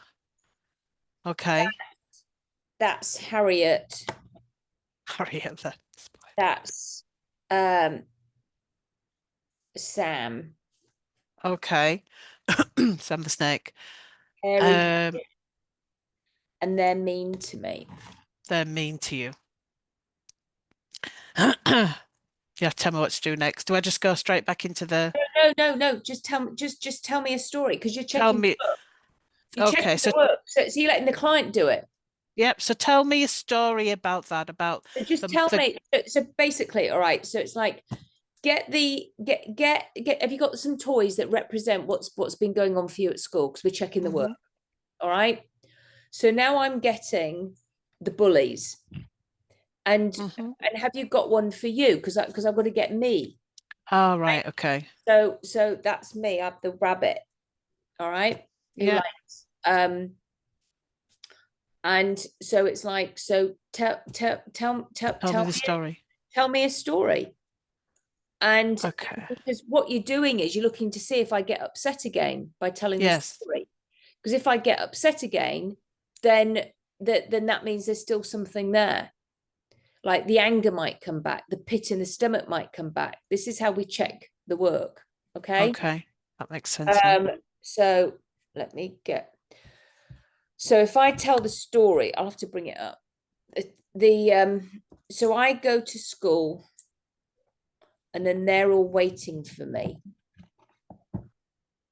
They're all waiting for me in the corridor, and I'm trying to put my things in my locker, and then they come along and bunch into me, and I go, stop it, and then they go, hey, and then one might take my bag and run off and empty my books all over the floor. And then the other day, Harriet, she took my homework and she ripped it up. And then the other one, I was in the, and then you see, okay? Yeah. It's still there. Okay. So if it's still there, which I should imagine that does happen a fair bit, which stage you go back to then? So where are you feeling that right now in your body? You go Okay. back to your picture. Like I say, Okay. so many different ways of like doing. Yeah. You have to be with the client. Yeah. That's why you have to, it's like you just kind of You work. just to be responsive, right, to what's happening. Yeah. Yeah. Okay. This is like, so these are things you can do. These are scenarios, and every client's different. You're just going to have to go with each bit. So, but what went there was my stomach. So my stomach's bit would still be there. All right. Okay. So it's like, okay, so that's, even though I'd said it had all gone, I mean, it might not have done, but I'm just saying, so we go back to the stomach. What's that like now? Well, I've just checked it with the work. Oh, it's 12 again. Right. Back. Okay. So back to Bunny. Okay. Bunny. And do you get them to write stuff back again on the drawing, or you just It's still the same. it's still the same? Oh yeah, because it's a 12. Yeah. It's just gone back up because Okay. we were checking the work. What we want to do is that keep checking the work, and it is very interesting. So I had a little girl, and the video is on actually. I mean, it was a diagnostic one, but it was only when the toys came out that we also have massive understanding of what was going on. But it's for the mother to. She didn't have the money to work with me. It was just, I just said I'd help her out, find out what was wrong with her daughter. So we did. Now the mother knows, and now she's going to have to figure it out. But the girl did come up. We did come up with some solutions, which was good. And the girl got it out of her because she hadn't been feeling her feelings. She was just so sad. The video is in the group. Okay. Of a real life situation with a little person. Okay. That's why I've got those there, because it's real life. I can't, you know what I mean? It's real. Yeah. You never know what's going to happen. Yep. So then you would check. You've done the tell me your story. Then so it's back to drawing. Back to drawing. If it's back, then you do back to the. You're just doing the general let it go. You're doing the whole wonderful unconscious mind. Yeah. The whole thing. Yeah. So you start with the let it go. Okay. So you start that step again. Yes. Okay. Got you. It goes back to there. Back to that. Okay. Got it. All right. And then if it's okay and everything's fine and we haven't had something pop up and they're not crying and they're not reacting when they're doing the story. Great. Now let me do some hypnosis on you. So if I said, they're being really mean and they're doing this, and I'm like going, go away, I don't care. You're not my you're you know, or I just kick them. Which is probably what she should do. That's really awful, isn't it? But bullies will carry on bullying you until they know they can't. Yeah, that's right. Well, that's why it's difficult here, just a side issue in Australia. I don't know what it's like in America, but they can't retaliate. If they retaliate, they're clumped in with the bully. Yeah, no, it's horrific. Well, I always told my kids, if somebody is, but I said, look, you have my permission to hit them back, but just remember there's going to be consequences. Yeah, that's right. That's what I say to them too. You will get told off, you will get detention, you will get a punishment, but you'll probably never be bullied again. Yeah. Yeah. Got it. So that is what I said to my kids, but I can't say that to my clients. I'm not their parent. I usually do a check-in. I was going to say a check-in with the parents first around that, about because some parents are just absolutely anti any type of violence, right? Yeah. So yeah. So that's when you're working with the parent, Yes. Yeah. What are your beliefs? Where would you want me to go with this? What can I, so yeah, like you said, check where the boundaries are. Yeah. Boundaries.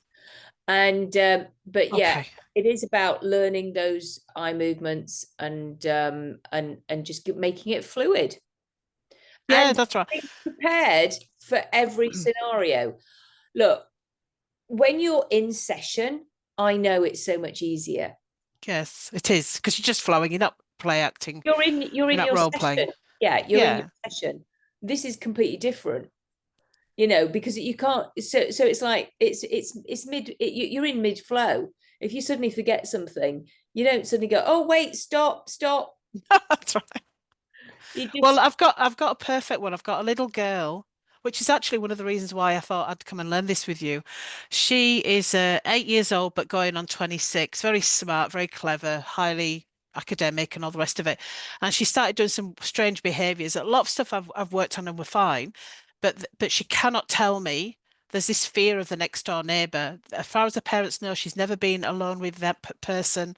He's older than her. He's 17. And they've always just sort of spoken to each other over the fence in the past.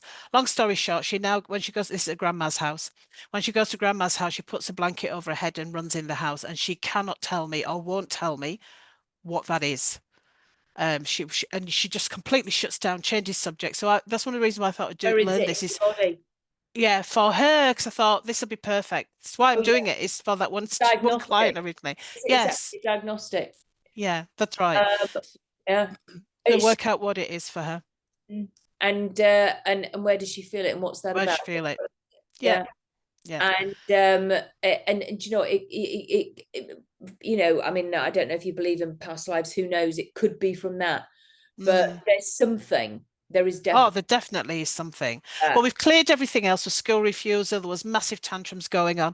And plus she was ruling the house. The parents have been a bit, she gets what she wants. She's a bit precious. Anyway, we sorted all that out, did work with the parents, did work with her. That's all been fine, goes to school, none of those problems, no screaming, having tantrums in the car. She would literally scream the bloody car down, all stopped.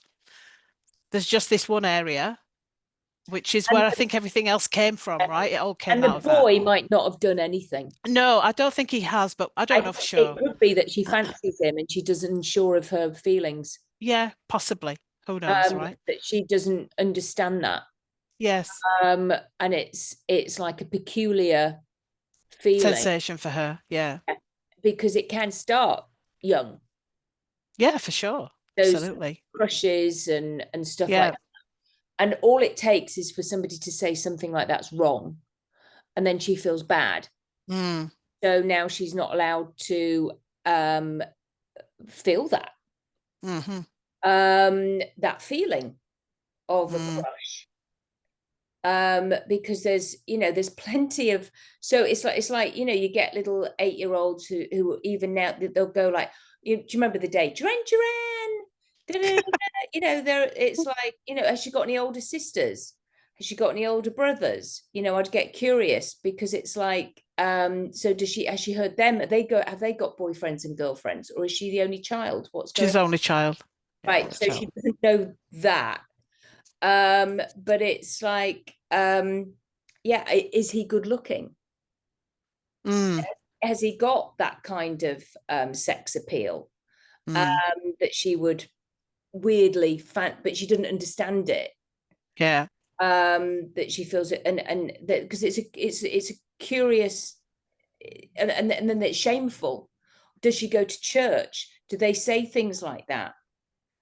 Has she got friends who have got older brothers and sisters who have got girlfriends and boyfriends, and she sees them hanging out? Do you see what I mean? Yeah, I do. And so what would you do? I'm just with her in mind now, right? And I know you can't answer every scenario and things, it's impossible. But if you had a child, well, I'll go back a bit. I was doing a bit of art therapy with her. I do a fair bit of that. I sit next to them. We both draw things and blah, blah, blah. And that she wouldn't draw. She couldn't. She was drawing grandma's house. She was drawing the car and everything else, but she couldn't draw what happened or what that feeling was, which is where this will be really helpful. But let's say I'm anticipating that she won't even do it. She goes, now, if we do the gingerbread man, where do you feel it? Oh, mind you, she won't know where I'm leading her, so there should be no reason. She's always a few steps ahead of you. That's what I'm trying to say. But she won't be able to tell. Yeah. But she's 8. You just said to me she's 8 going on 26. Yes. So at 26, by then you are sexual and you have. Yeah. I wouldn't be surprised if it's that kind of, if it's that weird what's going on and it's shameful. Yes. And yeah, I think you might be right actually. So does she like Disney's and princes and princesses? So it's like, can we find out from princes and princesses? Because they get married, they have relationships. It's Amane she's into. Okay, so is there something in there? I'm sure there is. I can find something out. Yeah. Find something, anime. And then it's like, so they fancy each other. Is he, do you quite, and it's so, because it's okay. Because she might think this is, because if she's, on kind of a spectrum thing, then she might think it's shameful and weird. And it's like, no, he brings up this feeling in me and I don't know what it is. So she's never felt it before. Yeah. Look, she's school, or are they boys and girls? It's a mixed school, but she's not on the spectrum. But it's funny as you're saying that. It links me to another child that I've been working with for quite a while, who is I think I might have mentioned her. She's some of the behaviors she displayed, you could actually say early signs of being a psychopath in the way that she behaves. She was, not now, she was a very scary child when I first met her, really frightening sort of a kid. And she has weird experiences. I won't tell you about those. But anyway, she's been drawing. She's a very good artist. She's 10, no, 11. And so she's been drawing, and her mum found it very disturbing, but to me, it's just normal. All these drawings of relationships with gay relationships, but very graphic drawings. Mum's been really concerned. I mean, really graphic drawings. She doesn't know that I know the child, but she sent me pictures of what that looks like. And I think that's happening with her, right? Anyway, long story short, she came out to me. She told me that she was gay. And her stepfather had views on that. Yeah. And so there was all that pent up stuff and heaps of sadness and grief and all the rest of it. But again, this is something I think I can clean up the rest of it using this with her. Yeah. So some of the stuff that she can't quite articulate. Yeah. And just, Picasso, maybe Yeah, he drew dirty drawings, he did. Oh, they're like in anime style, but my God, some of the details and some of the things she's writing underneath are quite shocking for an 11-year-old. You're like, fuck, where she got that from? But who knows? She might be watching. I mean, I see a lot of kids that are watching porn from the age of like 9, 10. Yeah, they It's are. not unusual now. Yeah. And that's what I mean. You don't know what she's Being exposed to. Yeah. and all it takes is one little thing, Mm. and it gets the loins going. Yes. Yeah. And then it's like, because I don't know, is she because girls will get their periods when they're 7.5 stone, 7 stone. Mm-hmm. Is she a big child? Is she little? No, she's Tiny? quite small. She is quite small, quite slight. Yeah. Okay, so it's not that, but it doesn't mean to say that she hasn't got that going on. Oh, she definitely has had a period and everything because she's wearing a bra and everything. She's definitely definitely that happened one, for the her. 11-year-old. Oh, sorry. Yeah. Yes, the 11-year-old. No, not the 8-year-old. No. So yeah, I mean, and that's young, Mm. So it's and girls are younger because they're putting more hormones in food now. Yeah, that's right. And that's the thing, right? They're not mentally mature enough yet, but physically things are starting to happen way before their mental capacities have got there for sure. And it's funny because this person, the doctors and that have said, we'll just get her to a psychiatrist. And I must admit, when I first met her, I thought, wow, there's something not quite right here. However, with work we've done over the year, and she's, the rapport, she trusts and everything else, all of those behaviors have settled. The aggression, really highly aggressive to her mother. I mean, she could thought anything of beating her mother up in front of her. She tried that once in session. Real aggression and anger towards her. My mum's lovely, so sweet. Didn't know what to do with it. Anyway, that's all settled down. They've got a good rapport going now. They go out, they enjoy themselves, da da da. But there's this thing which came up with these drawings, and mum going, "What the heck is this, Deb?" Yeah, but getting it out just, of her. Yeah, I'm saying this would be great method for her too. She's expressing it. Yeah, she is. But the eye movements will put it in the right place in the brain. Yes. So it never needs to bother them again. But she's got this stepdad, yeah. Yes. Who so that's why she's angry with the mother. She can't be angry with the stepfather because there's no unconditional love there. She can hit and swear and scream at her mother because all she has to do is be sweet and say sorry to her mother, and her mother will forgive her because she loves her. Yeah, for sure. Okay. Yeah, exactly. So the mother needs to take it as a compliment. I would my bunny talk process, the parent. Yes, I was thinking about that. Yeah, giving that to mum. Yeah, because it's got that in there. Take it as a compliment. Yeah. And same for the 8-year-old, because then if that's what happened with my daughter. She couldn't talk to me what had happened, but she could tell the bunny because it's associated. Yep. My parents need to be using this as well, because you're not always on hand. Well, that's right. And look, as often is the case with these kids, mum, the 11-year-old mum's had to, because I'm working with mum too, she's got massive, massive trauma with what's happened to her in the past. So there's that there too, right? Yeah. I don't know about you, but I often end up seeing several members of the same family. Yeah. So working with her on that too, but okay. Yeah. I'm only just speaking out loud saying, oh, it's helpful. I can see where it would sit. These are real life scenarios. Yeah, I can definitely see. And it's what can come up. So I will probably do once a month check in various times so that people can what's the earliest you get up? I get it whenever I need to get up. If it has to be early, then it has to be early. Really early, I mean. But when I go into clinic, I'm usually up by 6 o'clock anyway, Oh, okay. So, Aussie so, time. so yeah, even if it's just like a call in, so I can do sort of like I don't know, 5 or 6 my time or whatever time it is here. I'm just trying to think when it's England as well, but I can do various times. Look, I'm on at whatever time for those of you who need to check in. Yeah, So, that's fine. so pin the Facebook group. No, I've joined it. I'm in it, so Yeah, I've but pin already it seen. when I say at everyone. Yeah, Then it'll be like a time for you to come in and go, this is happening, what can I do? Da, da, da, da. okay, So make a note of all the things, or get in touch with me anytime. I'll always answer, great. because it's important. That's my belief and my value. If I'm training this, I need to, do you know what I mean, to be there to support. And and sometimes I might not always have the answer. Yeah, that's for sure. But look, that's what's been good going through it now is the fact, as we've done it, you've talked about, well, if this happens, then you can go back to that stage. And if that happens, then you just do this. And then if that happens, it's helped actually solidify some of Yeah, the the flow process. of the process. Yeah. Yeah, and that you just go back to that stage and you go back, and then it's Yeah. you revisit it, and then you roll the body up and we bring it out again.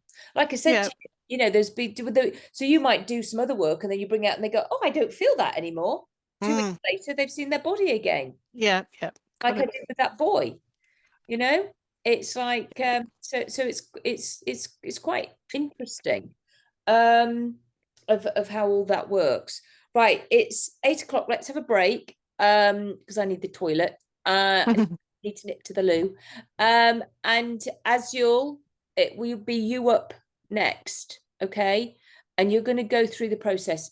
Don't worry, I'll talk you all the way through it because we learn by doing this. You're going to do it on Deborah. Deborah is going to be your guinea pig, okay? And I'll let's just go and come back. See you soon. About 5 minutes. All right. Ciao.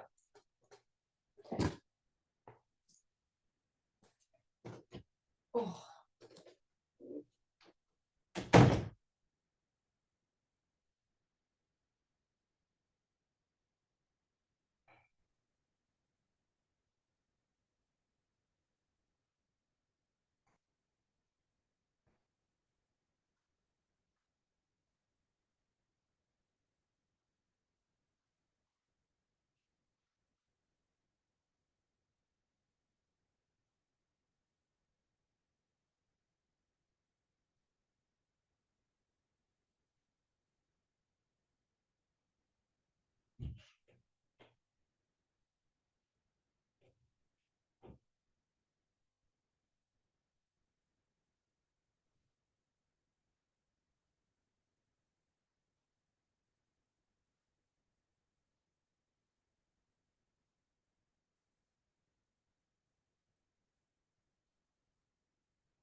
you like my banner? So that's for when I do. It's my big tablecloth. Oh yeah, nice. Very nice. That's my logo. See your branding. My other thing I do. Dementia. Oh yeah, I heard you mention that. Yeah. So I see people living with dementia. So, although I prefer living with children, Mm. it's because it's got greater impact. Yeah, I was going to wash that. I'm getting ready for Hypnothoughts. I've got a table at Hypnothoughts. Right. More trainings for the bunny, so that more people are doing that. Okay. Hmm. Azul. All right. Are we all eating? All eating and drinking. I'm just drinking. Yeah. I got a few grapes. All right. What have you? So, Azul, do you know what you're doing when you finished your mouthful? I won't ask you right now.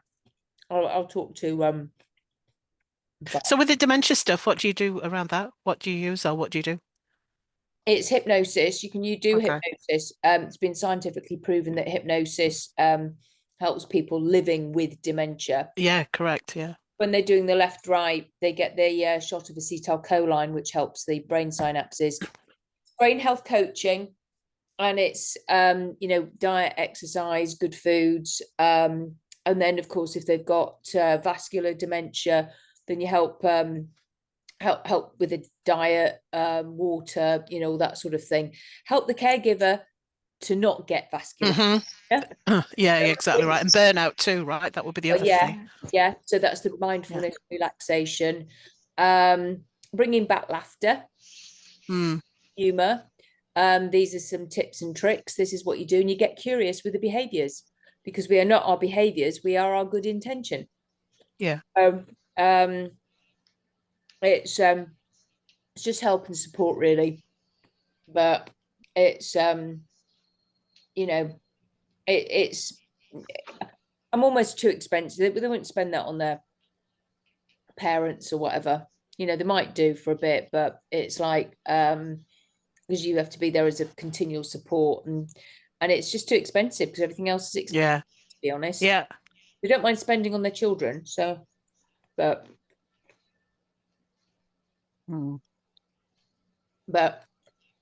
I've got a training. I'm doing a training at the moment for 2 people, one in England and one in Arizona. And then I'm going to archive it, and I'll just sell the 52 hours that I've done on the training for like, I don't know, $97 or something, so that people, have got it if they want to look. Yeah. Yeah, that would be useful. And I'll just have it as an extra thing on my website. Click, buy, cart. There's lots of good videos on there, lots of trawl through. There's lots of chatting as well about scenarios and other things, because Gary Coles is on there, and he's an oncology expert, so he talks a bit. Carrie Ann gives some advice on on various bits. It's and then I've it's fairly laid back, which is why I'm not going to charge much for it. But there's some really good useful stuff on there. Sounds it. Just gives you extra knowledge, because a lot of our clients will have seniors and young people, so then they're handling both, the parents, and they're handling their children as well. So it's, and anybody at any age can get dementia. Well, that's right. I mean, I think I saw a case. It was a young case. I think she was like 12 or something ridiculous like that. Yeah. Siemens pitch. And then they don't know what it is, and they don't diagnose it because it's last. No, it's very, very sad. So we can only help support at that stage. And help them with the loss. Actually, Yeah. I bet the bunny talk would help with this. Yeah, with the grief. Yeah, absolutely. Look, But grief sits a lot underneath a lot of stuff anyway, right? but for the child living with dementia, Oh, got you. Yes. because they've got to get out of their body, the Yeah, anxiety, the fear, the whatever, got it. because they don't know how to express it. Mm. There you go. Another tie into the dementia. Gotta love it. So, okay. Azul, do you have everything to hand? Yeah, I say I do. Well, so I'm going to let you. So, Deborah and Azul, you can both have a little bit of a chat first. Decide how old you want to be, Deborah. Whether you want to work on a made-up issue for Azul, or whether you want to work on a real issue. It's completely up to you. Hmm. I will do, well, if it's okay. Well, it was an issue when I was a kid, so it's made up because it's not a thing now, but I can tap into what it was like when I was a kid, if that makes sense. Sure, Yeah, that's all that'd right. be all right. Yeah. Yeah. And I would be, oh, 13, 12, 13, somewhere around there. Okay. Anything else? Oh, you want me to tell you what it tell Well, me what it is. It was really severely shy, not being able to speak to people. And as a result of that, feel like no one can see you and people just don't really talk to you when you've I used to literally slither down walls in corridors. I was like, I just stuck to the wall and was like, you didn't see me. I was just hidden. So I don't do anything like that. Complete opposite that, but that's what I used to do when I was, Amazing, isn't it? yeah, I know. That's how it was for me at school. Wow. oh, Mm. And then I found a bunch of three of the girls that were all, they were very weird people. So I ended up with them. We sort of found each other that way because they all had their one person looked weird. Well, I say look weird. She was very tall for her age. She was like 6'1", which is very tall okay. for a girl, and very, very, very skinny. And there was another friend of mine that was very overweight, and no one would be friends with her because of that. And then the other one was she was just like really angry all the time. So we were like this bunch of misfits. Well, we were all having the same experience at school, but different ways. Does that make sense? Yeah, no, that makes sense. I mean, so long as you guys had fun. Yeah. Yeah, we had lots of fun, I can tell you. We did a lot of clubbing when we shouldn't have been, but anyway. So that's me. That was me then, in a nutshell. Um, and it's At funny. I'll just 13. tell. I had lots of horses. That was my background, and I competed quite a high level in England, and nobody knew that. Nobody knew that about me because I never spoke to anyone. I really told them anything, just because I was so incredibly shy. And when it did come out, they were like, "You do what?" And I've been there for like years, and they'd no idea. Wow. So. Okay, that's impressive, actually. I always wanted to learn how to ride horses. Ah, yeah, it's good fun. Very therapeutic as well, having horses. Horses never Mhm. lie. They saved me. I went on actually and started doing, I was doing therapy using horses, wait, 30 years ago before it was a thing. I worked with Monty Roberts for a while and anyway, long story. Won't go down there. Let's stick with this, Deb. Okay, so do I So you've got do I enough start now, now? yeah? Mhm. Yeah, I was just wondering when should I start? Just do it. Just start. Say hello, Deb, and I understand you've got this issue. And how about let's get to know. I can get to know you. I'm just going to ask you a few questions, if that's okay. All right then. Hello, Deborah. It's nice to meet you. My name is Asu Gris, and I'd love to help you today with whatever is Going on for you. whatever is going on for you. Yes. Would Okay. you like to answer some questions so I can get to know you better? Yeah. Yeah. All right, wonderful. I well for what's your favorite drink? lemon water. I love lemon water. Lemon water. Do you make it yourself or do you go to the store and buy it? No, I make it myself. Oh, that They sounds don't, they don't, nice. they don't sell lemon water here, so I have to make it myself. Yeah, no, they don't. In fact, the store sometimes kind of tastes artificial. So I also drink lemonade like right now. This is like lemon water with strawberries in it. Hmm. All right. Well, other than that, what's your favorite place in the whole world? Like, where would you like to go, or where have you already visited?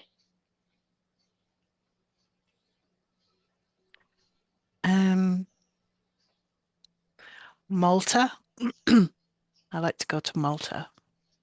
Malta? Where's that? I'm unfamiliar with that place. It's an island. It's in the got the name of the sea. In the Med? Mediterranean. Thank you. In the Mediterranean Sea. It's a little island, very small. What do you like about that island exactly? The weather, the sea. I like snorkeling a lot. Yeah, no, I bet that's real fun. I mean, to be honest, I always wanted to do that as well, snorkeling and getting to see as the creatures underneath the water. Because if you open your eyes underwater, that's gonna burn real fast. So, no. Um, and if you could have a superpower, like any superpower, what would that power be? The bunny earrings are on, so that means To have an invisible cloak. To an invisible cloak. And what would you do with that invisible cloak? I would follow people around at school and listen into their conversations. Find out what they were saying about me. I mean, that's reasonable. Yeah, we always want to know what people are thinking about us. It's just, I hope you're not doing those things in real life, because that's an invasion of privacy, sort of. No. Okay. Well, thank you for answering all of these questions. It really allowed me to get to know you better.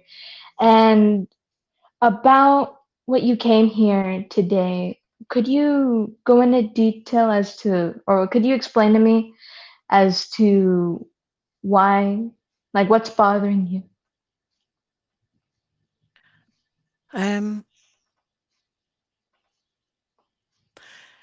I'm just very quiet. I don't speak very much. Don't really say anything at school. Yeah, I just don't speak to people really. Don't really have any friends. Oh, I see. So you just keep your head down and, you know, like if someone were to greet you, you just greet them, but that's all? Something like that? No, I wouldn't even greet them. I would be so embarrassed. I wouldn't know what's the right thing to do. So I Oh, I wouldn't know see. if to wave or not wave or to say something or not say something. I just wouldn't. I sort of run off. Oh, I see. Um, And you can agree is with it- her and you go, I wonder how that makes you feel. Oh, I wonder how that makes you feel.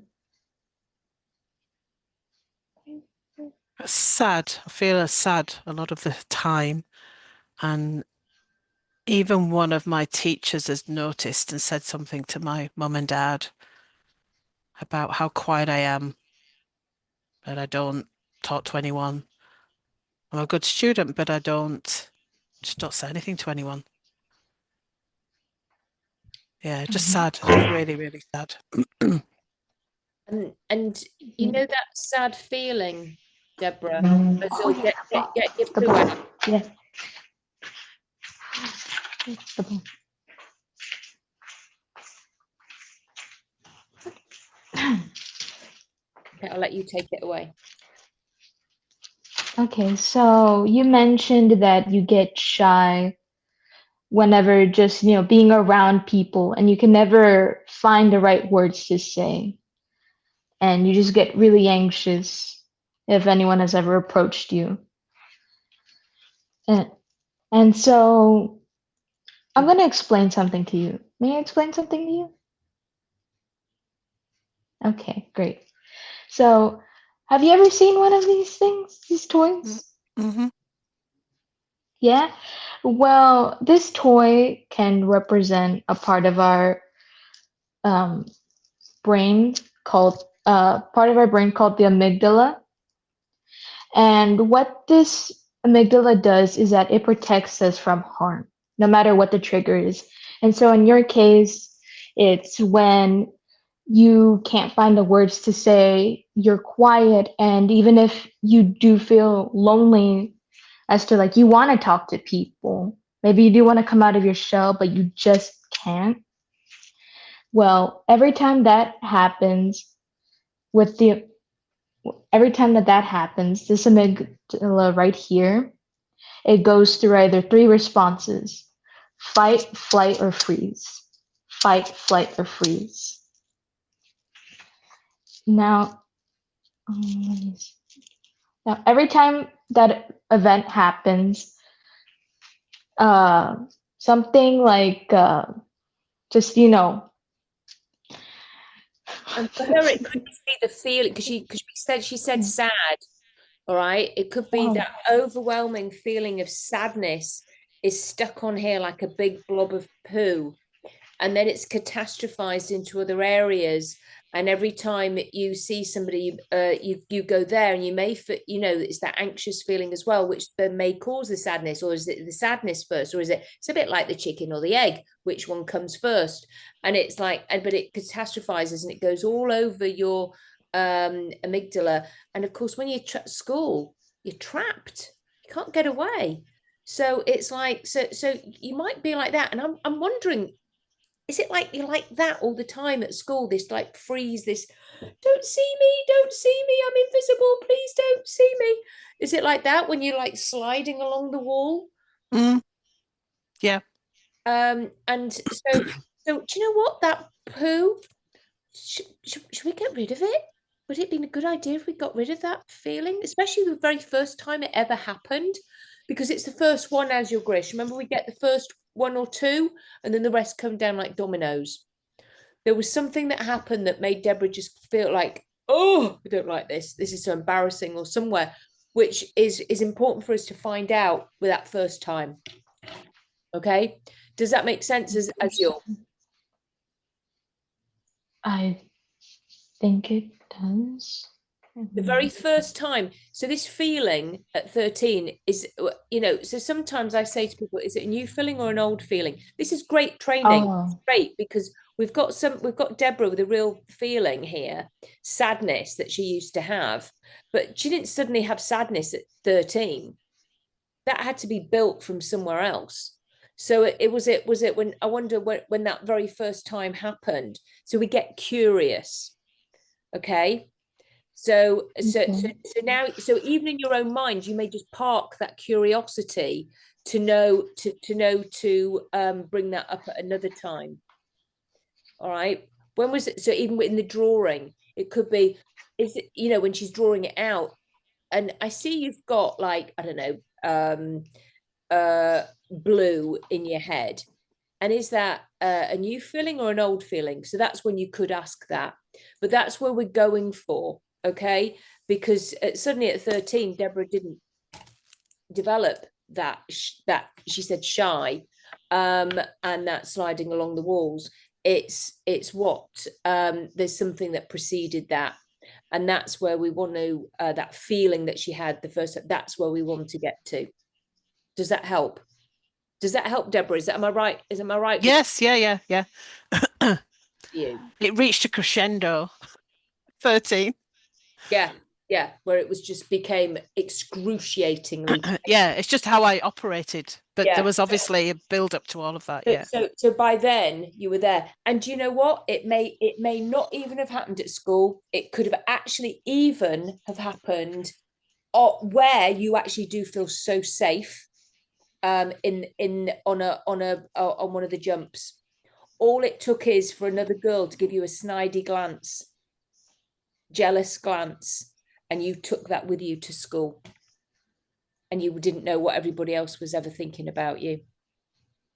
That's all it could have been. I don't know. I'm just surmising, to the two of you, surmising, because we have to get curious. We don't know. Deborah might not know either, but she knows the feeling. As it happens, I Okay. do know, but you're right. Often people don't know, right? They don't know what They was the don't thing. know. So, Yeah. but that's great if Deborah does know that, and you can actually ask her, do you know when that first time was? Because do you remember when we do the diagrams for our teenagers and people, we're doing age, significant emotional event and feeling, and then the Yeah, from number 1 through. yeah, that's right. So their homework is to write down the stuff. So we've got a clue to work from for the following week. All right. But this is like week number 2 with a teenager. All right. So, or of course with say someone little, but do you know, so explain the poo, and there's poo.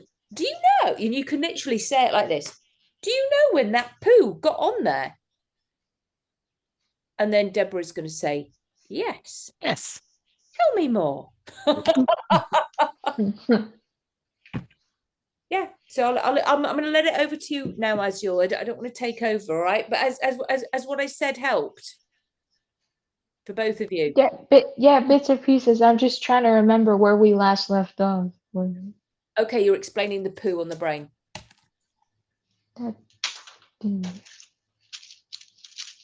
Um, do I have to repeat it? You don't need to repeat that bit, but just say I'm gonna take the poo off. Does that sound like a good idea? Okay, so this poo that has developed on the outside of your amygdala, would you like my help to get rid of it? Does that Yep. sound great with you? Yep. Great. So, I have a question for you. Have you ever played or heard of shadow puppets before? Yeah. Yeah, you have? Mm. When did you learn about them? Have you personally played with shadow puppets before? Yeah, I do it at night in bed, actually. I have my lamp on and I often do shadow puppets on my own in the bedroom. Oh, that's great. What's your Yeah. favorite animal of the shadow puppet? Oh, probably, well, I'm not very good at it, but the bird, I'm usually doing the bird one. Birds like this, sort of. Yeah, bird, butterfly, depends on what I think it is. But yeah, I do it quite a bit in my room. Sorry, my All battery's going right. flat. Yeah, it's okay. Well, today we're gonna revisit playing with shadow puppets, but instead of birds or butterflies, we're gonna use rabbits today with both or one of your fingers. Would you like to uh, make a little rabbit? Hello. What's your name? My Your little rabbit name? rabbit's name. Mrs. Yes, Rabbit. Mrs. Rabbit. Mrs. Rabbit. Mm. Okay, mine is. Oh, I'll just call myself as Blue.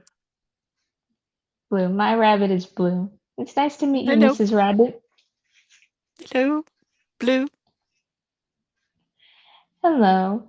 And now I have a question for you. Would you like to have some magic in your fingers? Yeah. Yeah, does that sound great with you? Yeah. Yeah. Okay. So I want you to make both of your little rabbits with both of your hands, please. Okay. And so I want you to go back and think of a time where you felt extremely calm, as in you felt that no one could disturb you. Could you close your eyes and envision that place for me, please? Once you have it, can you say yes?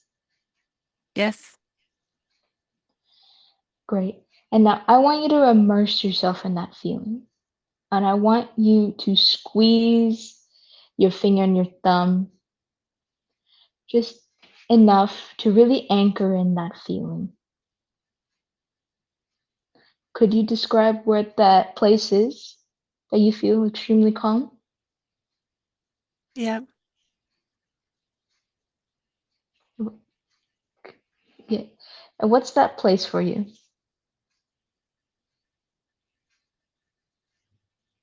It's a place that we go camping. Camping. Do you go there with your friends or family? My family. That's great. All right. Once you've really settled in with that calm feeling, I want you to open your eyes and clear the image of your out of your head and let go of your fingers. You there? Okay, great. And I have a question. Do you have a favorite perfume? No, I don't. Oh, actually, I did. I did. Then I did. What was it? Yes, I do. Yeah, what is it? Was it called Opium? Trying to think of it. It was Opium. Yeah, That's something like that. everywhere. Oh, we I'm see. opium all the time. I've done since I was young. We keep doing things right. I think it must be a Yorkshire thing. I don't know. What the hell? This is like, I'm like literally serious. I wear opium, the old There you one. go. I don't Yeah, like. the old one. Yeah. Yeah, I That's don't right. I like. don't like the new stuff. Yeah. No, Funny. this is What hilarious. did what did that smell like? Mm. You'll have to I'm not very smell me. You'll have to smell me at Hypnotalk. I'm not very good at describing smells, but I can smell that if someone's wearing it, I can smell it a mile off. I know the smell of it. Mm. Yes. All right. Well, okay. Now, what I'd like for you to do is to hold out both of your bunnies again, little anchors. And I want you to think of a time where you felt extremely proud of yourself. You accomplished something big, whether people knew it or not, you just felt extremely proud. Like, yes, finally. Or like, I did it. Surprise. Or just that you felt like you could leap in the air. I want you to immerse yourself in that feeling as you squeeze both your finger and thumb together.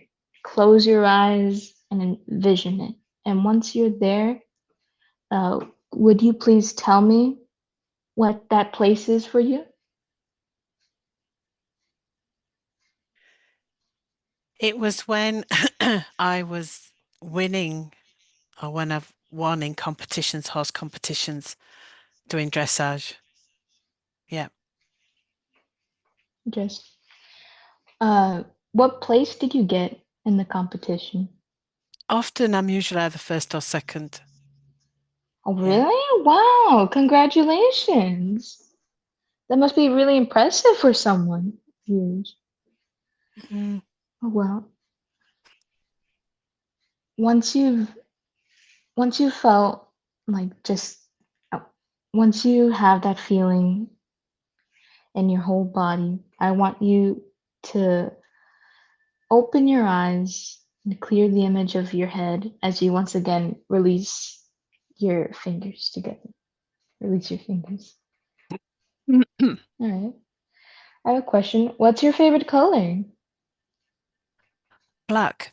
It's Black? color, but black, yeah. Black goes with everything, so I like black. Well, yeah, that's true. Black does go with absolutely anything. But is there like a favorite object or a place that has black in it? Like, a coat or a Actually, car? yes, I do. I do have a, because we're talking the 1980s, right? It was one of those cape cloaks, those coats that was like a cape and would fasten up here. Yeah, black one. I love that one. Oh, that's nice. That's great. And as for this final one, I want you to revisit your bunnies once again and close your eyes. I want you to go back to a time where you were laughing your head off, that you couldn't keep that laughter in, no matter how hard you tried, and you didn't care who was watching. You just couldn't help but erupt in laughter. That your stomach was hurting, maybe you were gasping for air, trying to hold on because the laughter overwhelmed you in that moment. And once you're there, empowering that feeling through your fingers, could you tell me what that place is like? Hmm. One of my best teachers was a horse I had, and she threw me off 34 times in one afternoon. And then I was just lying on the floor, killing myself, laughing. Yeah. Literally lying on my floor with my arms and legs in the air, laughing my head off. With the horse? The horse But removed looking you, at or? me, yeah, the horse was just looking at me like I'd lost my mind.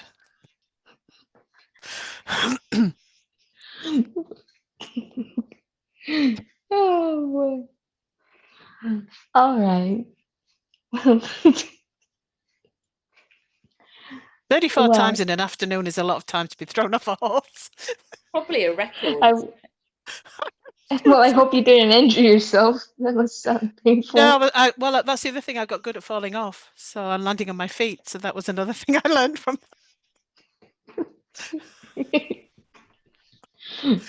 Yeah. All right. Well, once you've powered that feeling through your anchors, I want you to open your eyes, clear the image of your head, clear the image out of your head, and release the little bunnies. Great. I have a question. Do you have a favorite musician, like a favorite artist that you like listening to? Oh, I would say Freddie Mercury, one of the one. Freddie Mercury, good Yeah. taste. I like him too. What's your favorite song from him? I Album? could. I don't know all of them really, but when they brought out the first time I became aware of him was when he brought out, oh, what's the first one? When the one goes on for We about 8 are minutes. the champions. No, the one before that, where they Um, sing, they do the speaking bit and God knows what in the middle. Anyway, whatever. I don't know what the hell's wrong with my brain oh, today. I know. I The know what you mean. you know when the one I mean. Yeah, it's about 7 Queen is minutes long. brilliant. Yeah, yeah. Yeah. Bohemian Anyway, Rhapsody. Bohemian Rhapsody. Bohemian Rhapsody. That's Bohemian it. Rhapsody. That's it. Yes. Yeah. Yeah. All right. Well, I like that song too, actually. Oh, That's another one of my ELO as well. favorites. ELO. Love ELO. Don't know if you know Yellow? ELO. No, ELO, Electric Light Orchestra. I think they're a British band. You probably wouldn't know them. Yeah. No, it's all right. As long as it's your favorite. Mm, All right. Well, thank you for telling me all of this. Now, on to and the Duran next thing. Duran. Do you have a do you have a piece of paper and pen with you? I do. Great. Now, I want you to draw, you know what gingerbread men are, correct? Mm-hmm. Mm-hmm. Like, would you please draw a gingerbread man on your paper, please? Just the Let's outline. see. Does he need Yeah, just buttons? you can design them however you like. It's your gingerbread man. I'm gonna Okay. do one too. Well, you're done.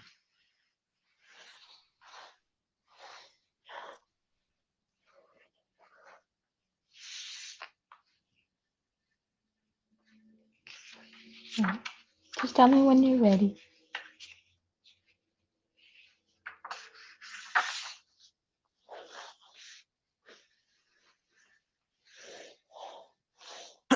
Yeah, Ready? yeah. Let's see. Okay. Now that feeling that you felt back in school where you just didn't want to be approached by anyone because you were too shy and anxious.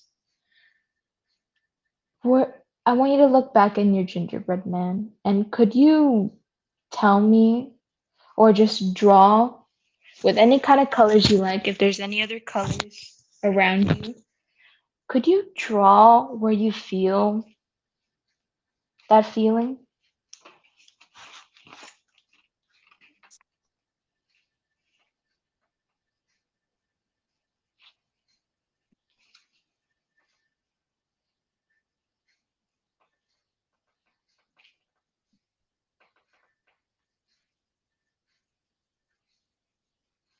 And once you're done, can you show it up to the screen, please?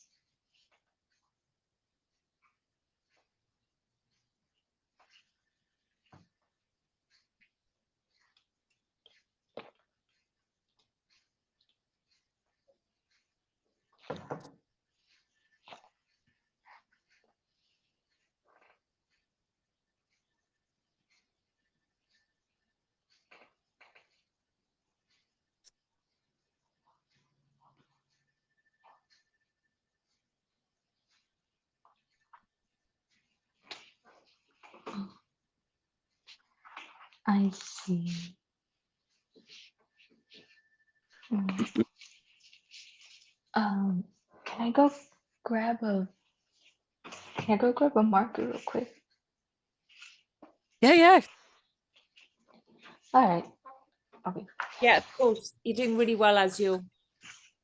Brilliant. Thank you. Lovely, lovely anchoring. It's so funny. I'm trying to find She the was other such a marker. bitch, was that horse. She taught me so much.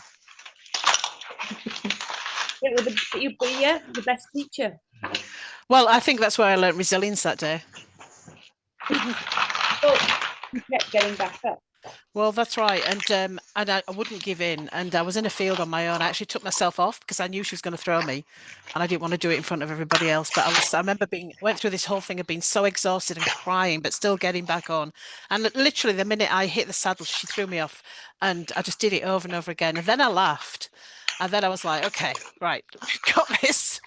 And the first time I stayed on her, honestly, if horses could have expressions on the faces of shock, she was like, what the?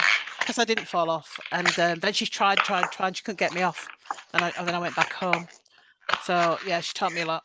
This is a horse that used to throw you off in front of a bus if it was coming past. She would throw you off. And you won. Yeah, absolutely. I was the only person that could ride her in the end because she was a very difficult horse to ride. She'd been abused and all that, right? Wasn't her Yeah. fault. Isn't it? It's just that taught you so much. How old were you? I'd have been 11. 11? Yeah, about 11, 12, somewhere around there. Yeah, that's young. That. And I learned resiliency at boarding school. Right. Um, Yeah. It's 9. 9. I'm just gonna. So we've Yeah. got a lot. And my I just looked up because after you mentioning so many things, I thought when the Dickens is a birthday, my sister is 60 this year on Yeah. the 31st of October. Oh, so almost the same day. I know. Yeah, Isn't that crazy? it is. So how old are you, if you don't mind me asking? I'm 56. Oh, right, so a few years younger. Yeah. Yeah. A lot changes between mid-50s to 60, I can tell you. Things that I wasn't expecting. Yeah, so I understand. And I can feel it already. I can see it already. Yeah, it does. Your hair changes. I gave up dyeing my hair after that. Just gave in. Well, I am fully, which is why I've gone fairer because it's very dark. Yes. To just to ease in the grey, so it's not such Yeah. But yeah. Well, when 2009, when COVID happened, that's when I thought, well, it's growing out anyway. And they actually, because my colour's not bad. I know it's got nothing to do with what we're doing. You've But got they said, white hair. but they said, a lot of people have this sort of colour. And I was like, all right, just do it. Just do it. Whatever. It's I fine. know. It is what it is. Embrace all that. Yeah, but yeah, you can feel the skin and Yeah, the skin changes. I've never had problems with my skin, but I never had dry skin, and I have dry skin now. yeah. Yeah, just the last year that has been. I've always had the opposite. I've always had like combination of oily skin. So anyway, it's all fine. It's just that you've got to adapt to Yeah, things being you've different, got to, right? got to know you're going to get older. Yep. Yeah. I- Well, I maybe think- older physically, but everyone tells me I'm still young at heart, so that's always good. Exactly. That's That's great. the bit that matters. It is because there's very old young people and there's very young older people too, right? So anyway, sorry, Mhm. Azul. We'll stop talking. Yeah, no, don't worry. No, You're don't doing worry. I great. was You're doing really good, by the Really way. good. I love the way you're speaking. It's really gentle and Mm. very thank you. empathetic. Thank you. I appreciate it. I couldn't find a red marker, so I used pink Oh, and a black. great. That's funny. Hey, at least I had black. Hey, your favorite color. Cool. I like it. Well, it's made us laugh. It's weird all that. Okay, so just for the session, I could already tell it was red and black, but could you tell me what colors you use for your drawing? Red and black. Red and black. And now I saw that red especially was drawn all over your body from head to toe. And I want to ask, what does red signify to you? Just What does really, it really uncomfortable, physically uncomfortable. physically uncomfortable? Yeah. Does it have like a sound, or like is it heavy? Is it like a pounding in your chest? Is it spiky? Does it make you want to run? What It's does it all make you over. feel inside? It's all over, and it's hot. Feels Hot. hot. I see. Yeah. And about the Is it smelly? Has it got a sound? You're doing great. You're doing absolutely fabulous. thank you. Does it have a smell that could resonate with red too, or no? Sometimes like sweaty, like a sweaty smell. Sweaty, Yeah. sweaty. But does it? Wait, what should I ask a question about that? Yeah. What emotion associate with that? Oh yeah, what emotion would you associate with that? Oh, sad Sad. and scared. Okay. I'm just writing these notes down. And as for the black, because I saw it was near your heart, or well, on your sort of on your stomach and on your heart, and drawn above your head, including the little facial expression. What does that black signify? Which one? The black that you drawn over your head, your stomach, Well, into it's the left different for side. yeah, it's different for each one, I think. Yeah, which is I'm asking. What does that signify? That black? Well, if I if I think about the one in my stomach, I just feel sick. Sick? Yeah. I As in- don't feel like I can eat.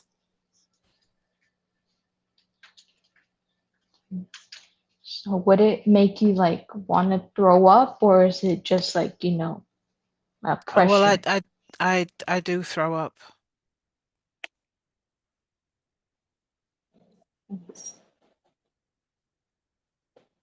And as for the other spot where it's near your heart, is it something similar or is it different? Oh, that's different. Could you go into detail as to what that? It's all That feels more hopeless. hopeless. Yeah, hopeless and sad Sad. and Um, nothing. Nothing. Would Yeah. nothing would nothing connect to like emptiness or dullness or No, like nothing, like I'm nothing. like you're nothing? So Yeah. insignificant. No, just I'm nothing. Okay.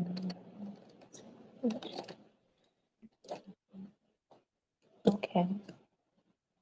And now for the black drawn over your head. Is that different too?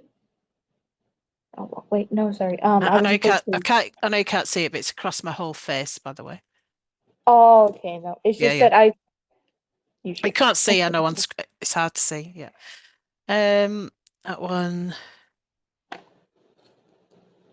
That would that's like just wants to not be seen,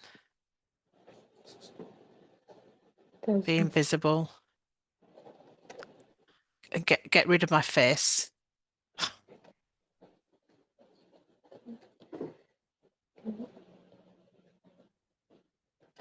Can I see the drawing one more time, please? See it? Yeah, I see it. Also, is that tiny thing that's in between there, is that different or is it just another? Oh no, that was the buttons that I drew on the gingerbread man. It's one of the Okay. buttons. Just and well, I forgot the sound and the smell of the other one, but for the head, does that have a specific sound or like a smell? No, That's it's just feels heavy. heavy.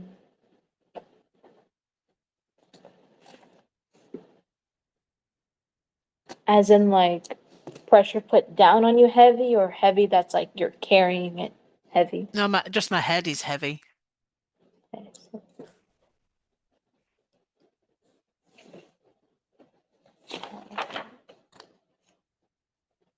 Okay, so I do not have. Actually, and just to say something, just popped into mind about how it was. I used to feel like as if, as I walked about, like my body would morph and like look ridiculous, become even more ridiculous as I walked around. So I would think that I had my legs would be like super, super long, and my arms would be much longer than they actually were, and my head would feel really big, and then that would change through the day. So body dysmorphia? Well, look, the bit I haven't said to you is I was anorexic as well. So I was skinny, tall. I'm 5'10". I was quite tall even at that age. So everything just felt, yeah, just disproportionate. Yeah. Compared when I looked at everybody else, to me, I looked ridiculous. So just give you that as an overview. Thanks. And then Azul, when somebody says something like that, I always say, wow, thank you for sharing. Thank you for sharing. Sorry. Yeah, it's just a nice way to acknowledge that they've been vulnerable and that they've opened up and shared. So you know, when somebody says something that is actually like that and it's heavy, thank you for being thank you for sharing. Yeah, thank you for being honest with how you feel about that. I don't have a ruler with me here. No, pretend you've got a ruler. It's okay.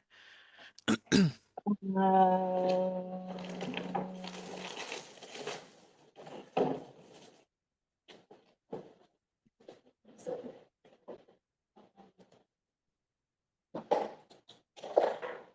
can use mine. I'll just hold mine up. Oh, okay. Okay.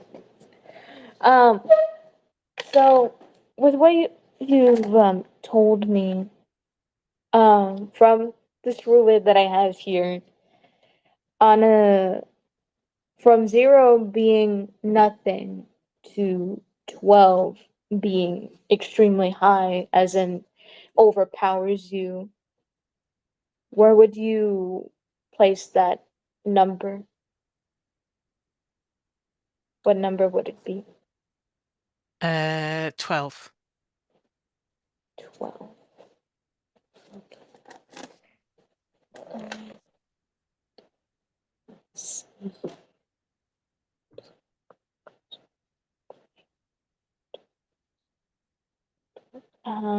Claudia, what do And I now, do? okay, so are we dealing with the overall sad feeling? Is that what you're doing? Feeling with, did you, because which one are you concentrating on as your, Um, but when you asked her that just then, the feeling, which feeling were you focused on? The sad feeling? yeah, I think it was the, Or the scary? Are we doing the black or the red? Or all I of think it's the black because, you know, We'll just check. like So check with disproportionate. Deborah. So check with Deborah. Just clarifying. We're just checking, right? Because Deborah's your client. She doesn't know what's going on. So just checking, Deborah, that 12 out of 12 is that the black? Is that where you feel the black, or is it the red? Both. Both. And just Okay. checking as well, is the emotions and the feelings, is it because you've mentioned the sad is in the red, and is that the same for in the black as well? Mm. Okay, so now just go, so say thank you. Okay, Yes, so now thank you. we're dealing with the whole of it, and it's sad, but it's like it's slightly different in different areas. And so just follow my, and then just go straight into it. Follow my bunny fingers. Make sure your feet are flat on the floor, and your hands on your lap. Okay, so I want you to please place your feet flat on the floor with your hands on the palm on your hands on your lap. And I want you to focus on this little bunny here.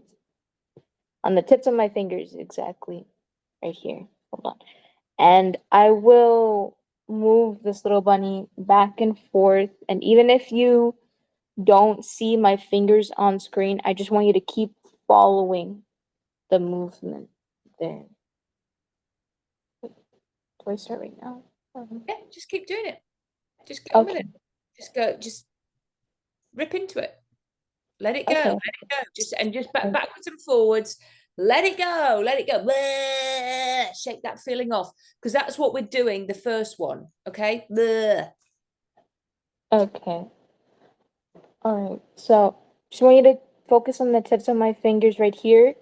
And I want you to let whatever comes up in your body through your voice, or you just need to shake something off.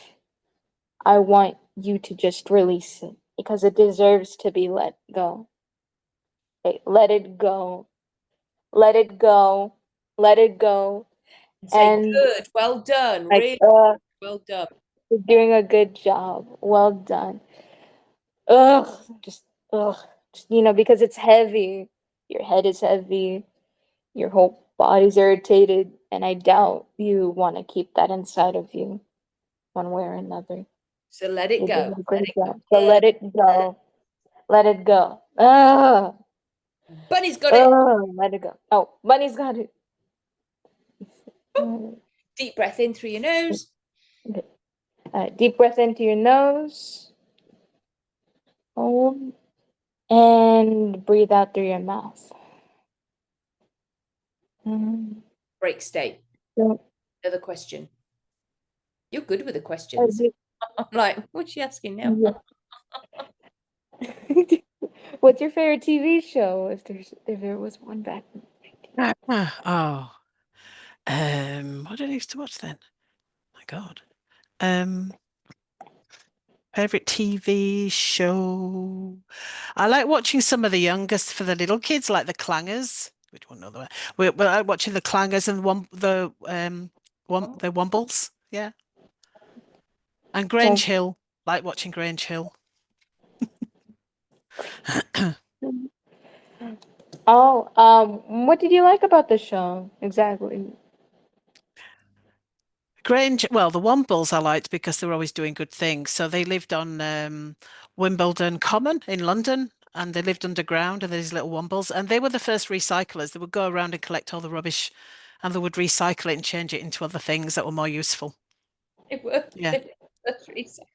Yeah, they were way, way, way ahead of everyone else. So yeah, it was all about teaching kids to recycle and not throw things away, and that Yeah, it wasn't good to do that. Make things with. They used to make things with things that they found. Yeah, That sounds amazing. That's it nice. was. And they were And fluffy. They were like little fluffy, and there were different characters, and they were quite cute.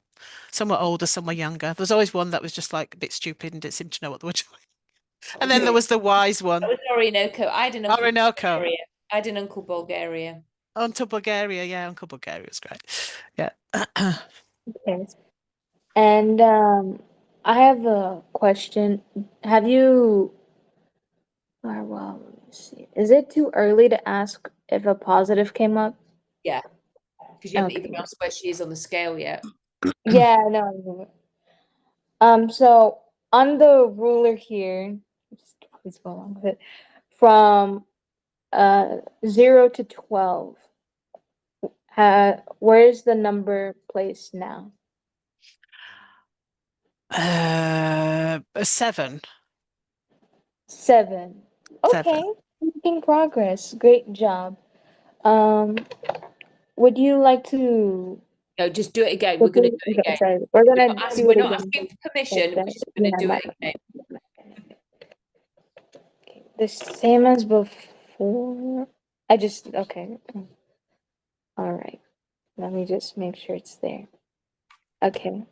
So just want you to focus on the tips of my fingers. Even if they go off screen, I want you to let go of any and all emotions that can or come up in your body. Just let it go. It doesn't need to be there anymore. Right. Just Just let it go. taking the wisdom. So letting Okay. have your wonderful unconscious mind do a figure of 8. Allow your wonderful. Because if we say too much, it's just too much for the unconscious mind to say. We don't need to say loads of stuff. The unconscious mind, it's like, what's she saying? What she said? It's like it's nice to encourage good, and let it go. And it's also nice to say that, because we're going to repeat this, that allowing your wonderful unconscious mind take the wisdom, the knowledge, and the understanding. Those are the 3 massive things that will create change inside somebody's head. Okay. I'm just reciprocating it. Okay. So I want you to take the wisdom. I'm doing it right. I'm just making sure it's on. And the knowledge. Taking the wisdom, the knowledge, and the understanding of your wonderful unconscious mind, allowing you to process it in a safe and right. I need help with the words. In a way that is safe and right for you. In a way that is safe and right for you. And putting it in the right place in your brain. And putting it in the right place of your brain. So that it never can never needs to bother you again. It never needs to bother you again. Good. Well done. Well done. And then you've done that too many times now, our eyes will get tired. So start moving the eye, and then taking the wisdom. Taking the wisdom. And the knowledge. And the knowledge. And the understanding. So that you can process it. So that you can process it. In a way that is safe. That feels safe and right for you. Good job. Well done. Bunny's got it. Bunny's got it. Deep breath in through the nose. Deep breath in through the nose. Break state. Let me see. What's your favorite fictional character, or just favorite character? Roadrunner. Roadrunner. Mm. Would you? Beep, beep. Oh, is that Roadrunner and a? Coyote. Yeah, there's Roadrunner and Coyote. I like the Looney Tunes. Looney Tunes. Yeah, no. Yeah, I mean, it sounds great. it was fun. Okay, so yeah. So with my ruler here again, could you please tell me what number do you feel like now from 0 to 12? 4. 4. Okay, we're Mm. doing a great job. Nicely done. Do we do the figure of? Yeah. So just Oh, notice wait, no. now. Sorry. So I want you to notice now if a positive feeling comes Yeah. in as I do this again. And then it's the figure of 8 when you're saying the words, all right, but not all of them. It's but just the first sweep of words. And then do that. And you can do that. And if you see her eyes flickering, then do that and do that. But it's like the eyes will get tired if you do too many 8s. But that is usually when you can feel the tingling in your head. Where's she gone? No, right here. Oh. Turn the light on, I think. Turn the light on. Yeah. Yeah, you're right. It's got dark. Yeah, I want to made it bright so my fingers wouldn't get blurred out. Okay, so just follow my fingers again. I think again. Oh, just making gonna do sure a because the figure of screen 8. is so small. The figure of 8. And allow And allow your your wonderful unconscious mind to take the wisdom, the knowledge, and the understanding to process it in a way that is safe, and right for you. and So, putting it now and do putting that because your eyes are going to get tired. And putting it it in the right place in the right place in your brain in your brain so that it so that it can never never bother you again. never need Never need to bother you again. Good, well done. Well done. And then it's Excellent. more of a gentle up and down than a pokey, but more Like taking this? no, like that, not like a wave. Taking the wisdom. I suppose it's because you've got your bunny shape like that. That way. But when I do it sideways, so that's why it looks more like a wave. I've just figured that out what you're doing. So taking the wisdom. So now do another thing. Wisdom. Taking the wisdom and the knowledge and the understanding, your wonderful unconscious mind, process it so they can process it in a way that is safe and right for you. Good. So that well done. That's it. No, that you just did that then. Bunny's got it. Bunny's got it. Yeah. Deep breath in. Deep breath in. Hold and release through your mouth. Sorry. I have a question for you. What's your favorite animal? Horse. Where's Horse. I've actually got 3. Horse, dolphin, and platypus. Oh, why is the dolphin your favorite animal? Because they're smart. Teach them heaps of things. And the platypus? They're just cute. Sorry, there was just a kangaroo going past my window. They're just cute. Maybe it wants to be noticed too. Oh, we've got a large, I'm digressing, got a large boomer that lives around here and he's just a lone male. And he often comes into our garden and just lies down and sunbathes. And then when I'm here in the office, he'll often be out in the window.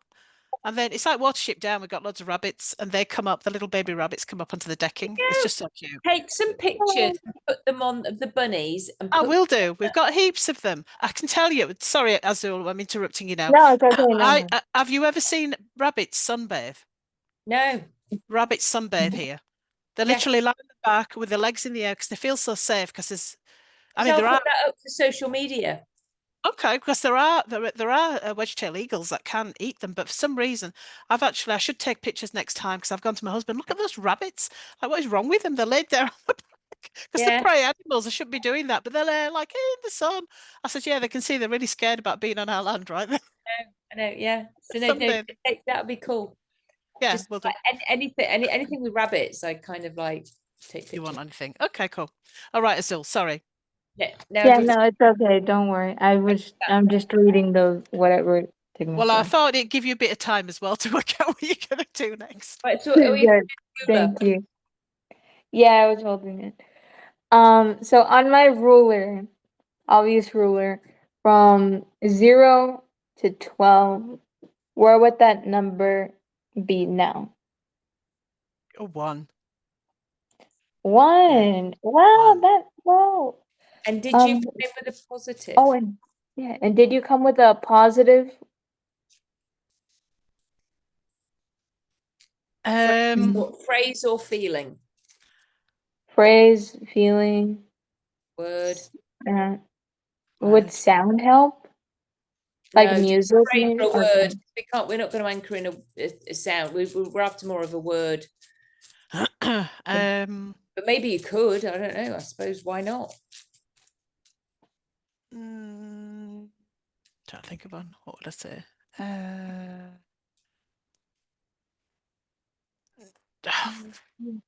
I often I find had to think of a word. I often find the ultimate when people say I'm okay. Okay, yeah, we'll go with that. I'm okay. I'm okay. I'm okay. I didn't die because it felt like I was going to die at the time. So yeah, I'm okay. Oh, I'm so sorry to hear that. Oh, I did it pretty well. I was pretty good at it. Pretty I was good an at expert. Hey, All right. Are you ready? Okay. And then get it to press of anchors.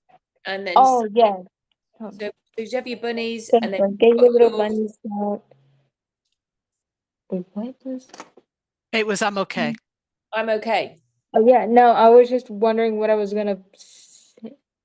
I'm You okay. I'm okay. I'm okay. I'm okay. Okay. Just follow the tips. Just follow the rules. Say, I'm okay. I'm okay. I'm okay. I'm okay. I'm okay. I'm okay. I'm okay. Oh, Just straight. yeah. Just straight. I I'm okay. am okay.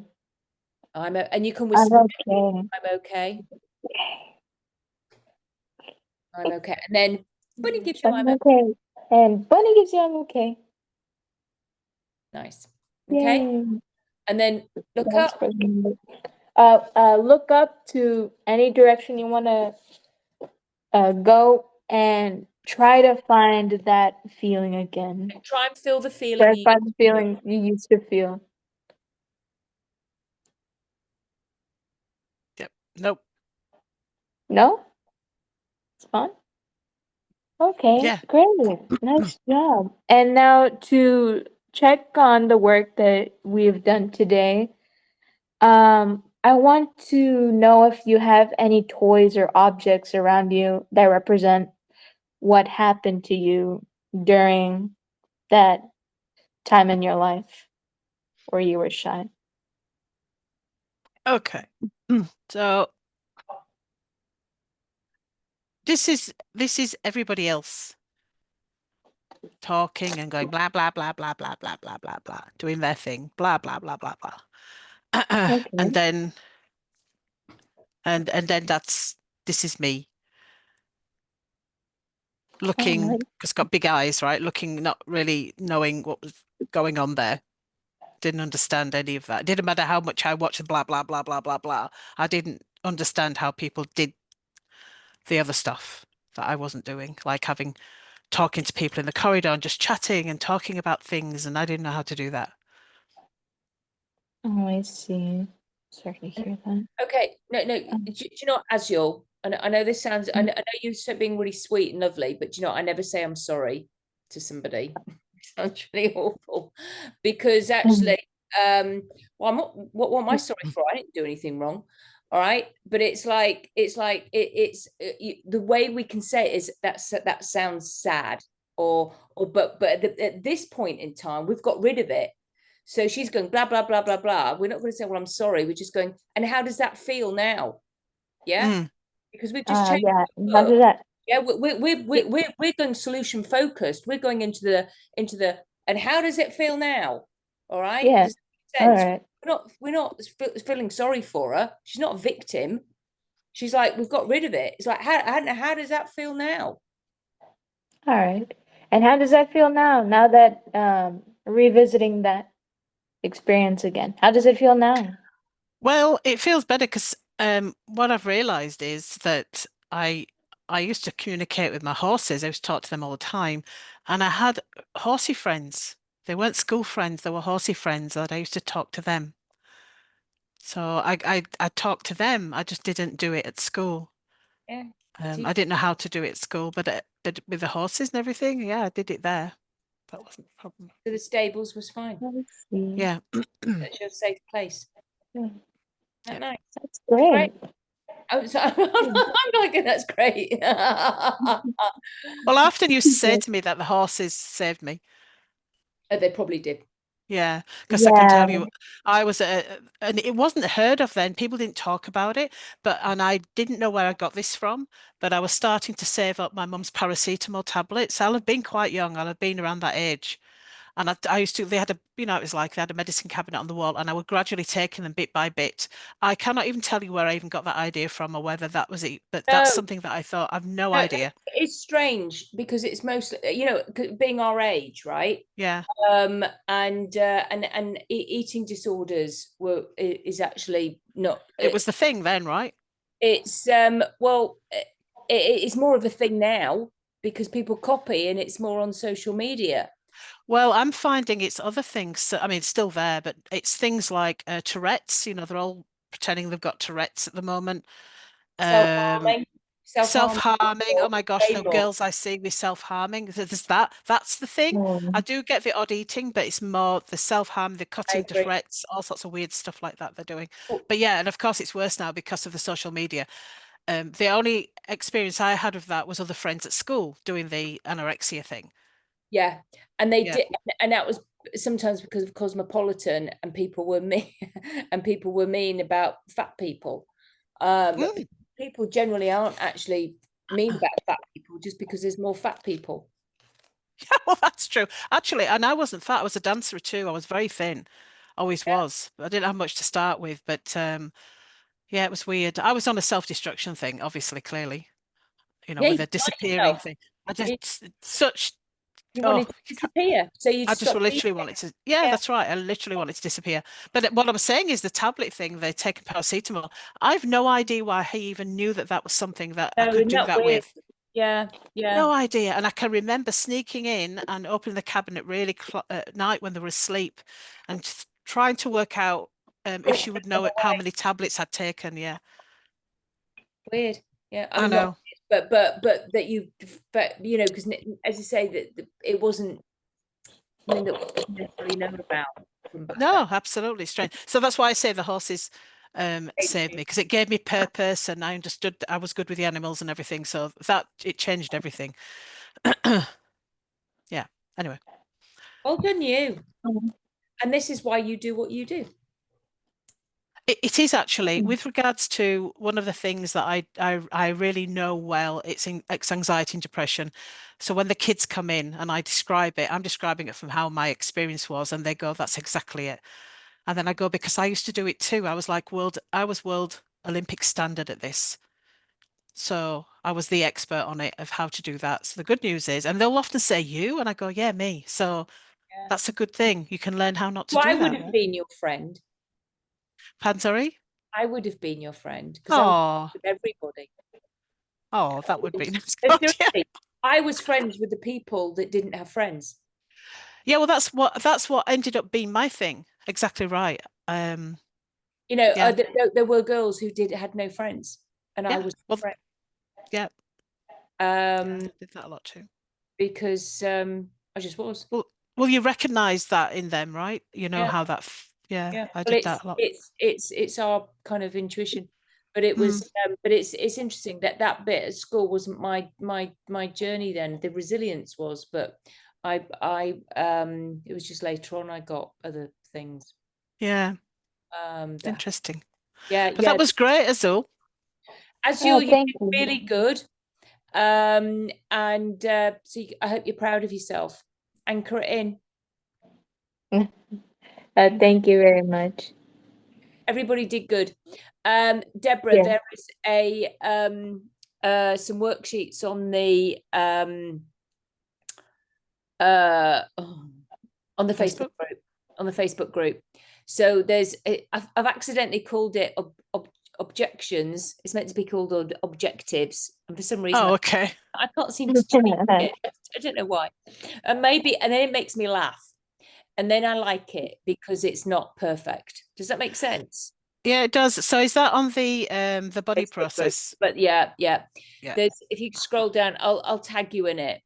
But so it's a little mini test. You've already taken it, Azul. You took it live in Las Oh Vegas. yeah, I know what you're talking about. And then on the in the Facebook group. Oh, I can see it. It's in the files. Yeah. And then there's also one, I want to know how I can improve as a trainer. Yeah, got it. And what you liked and what you didn't like and stuff like that, what I could do better. Yeah. But being remembered that every training's different because of the amount of people that are on or off. Yes, yeah. You know, I had one and I had 12 people and I wasn't very good at sort of organizing the breakout rooms at one point. I was fine. And then it got to the end of the day of the last day. And I went and I made a mess of it because I was tired. And it was just like people, and I was like, oh shit. I got Oh, I know how that feels. I got and it was, and I was trying to do something clever because it was like break out into, you know, but people, oh, I've worked with them before, and I was like, so I was trying to do, and I didn't end up doing it very well. Anyway, it didn't mind, but it was like, you know, I could probably do with a professional helping me, basically. It's a lot easier when you've got support doing that for you. Yeah, exactly. So, but we managed, and everything else was great, and it was you know, it was a very interesting class. But yeah, so if you wouldn't mind doing that, I've got your certificate ready. I've got yours as well, as I'll give you. You're going to Hypnothoughts, aren't you, Chris? So yeah, I am. I'll probably give you yours there in person. I've got it, and I can send it to you, but you're gonna have to print it out yourself, Deborah. Mm-hmm. And I don't know, because you train, because on the ones that I give out by hand, I like to give them a little gold Oh, that's nice. star on it. It's prettier. But I can't put that on you know, so I don't know if you have them at your place when you get handouts. Oh, I'll stick something on. Yeah. Yeah. So it's but yeah, I'll send you the thing and just print it out on cardstock, you know. I mean, Yeah. you probably got a zillion certificates, you probably don't necessarily need it, but it can just go in your file. No, I'll put it in the file because I don't have enough. Yeah, you can get a bit messy on the wall, right, with all the stuff you've done. And I do see people where they've got every single thing up, and I'm like, no, oh, you do too? No, I didn't have it up in England, but I'm going to share with you. I do here. Do you know why? Because Americans like it. Gonna like it, yeah. And it's just so the Aussies like it up to a point, but then it's they'll think it's a tall poppy syndrome thing. I know. Oh, got it. Yeah, absolutely. And I've got more in the cupboard. Yeah, like my Reiki and aromatherapy and the ones that I've done with Mark Tyrrell, and it's like, yeah. just because I did do a lot of training in England. Oh, me too. Because I was interested. Yeah, I've done Marks. I reckon we've probably done very similar things. Yeah, I've but got yeah, the London College of Clinical Hypnosis. You know, it's like I've got loads. All right, but the Americans, they like okay. Yeah. And it's Well, as I like, said, the Aussies like it up to a point. So I've got my, the diploma, advanced diploma, postgrad stuff. I've got all that up, the uni stuff, and then that's it. Because everything else, yeah, they'd be like, it's not everyone, but a lot of people have certain views of you then. So it's just different culture. yeah. And so when I work, people think I don't have like this on Zoom. It's Right. fine. Yes. But Yeah, I yeah. know my clients like to see it. Yeah. And they Um, do read it. I've seen them standing up at my wall reading. oh I've yeah. gone to get a drink or something and they're standing reading whatever's on your wall. It's it's anyway, it is what it is. Cool. But so yeah, you'll get that. Okay, so you both did great. Do you feel more confident with what you're doing? Yeah, I'm just going to go away now and consolidate it and write a really short cheat sheet type thing, practice it with a couple of my family members. Yeah. And there is a And then cheat sheet on the back of in the fold in the manual, yeah, yes. there's the short Yeah, I saw version, but that. then in your short version you might want to add the words. Correct. So it's like, or just add something else, it's just makes, as you say, make your own notes so that you understand it. Makes sense. If you practice this, as you will get better. All right, you just got to keep practicing because it's like a new brain synapse. It's like learning to ride the bike. You might have done it, but you got to keep doing it. When you first learned to swim, you just got to keep at it until it just becomes like, that's what I do. Well, I'm at the consciously incompetent stage. You did good. You did great. I mean, and remember, your client doesn't know, Yeah, for sure. and it doesn't matter. And you've already been using it, which I absolutely love. So, I'd appreciate, put some stuff up. If I find some a picture of rabbit poo, I'm going to do that as well, and suggest group. I've got lots of that around here. And suggest that you can put that you get bits of plasticine and put it on the thing.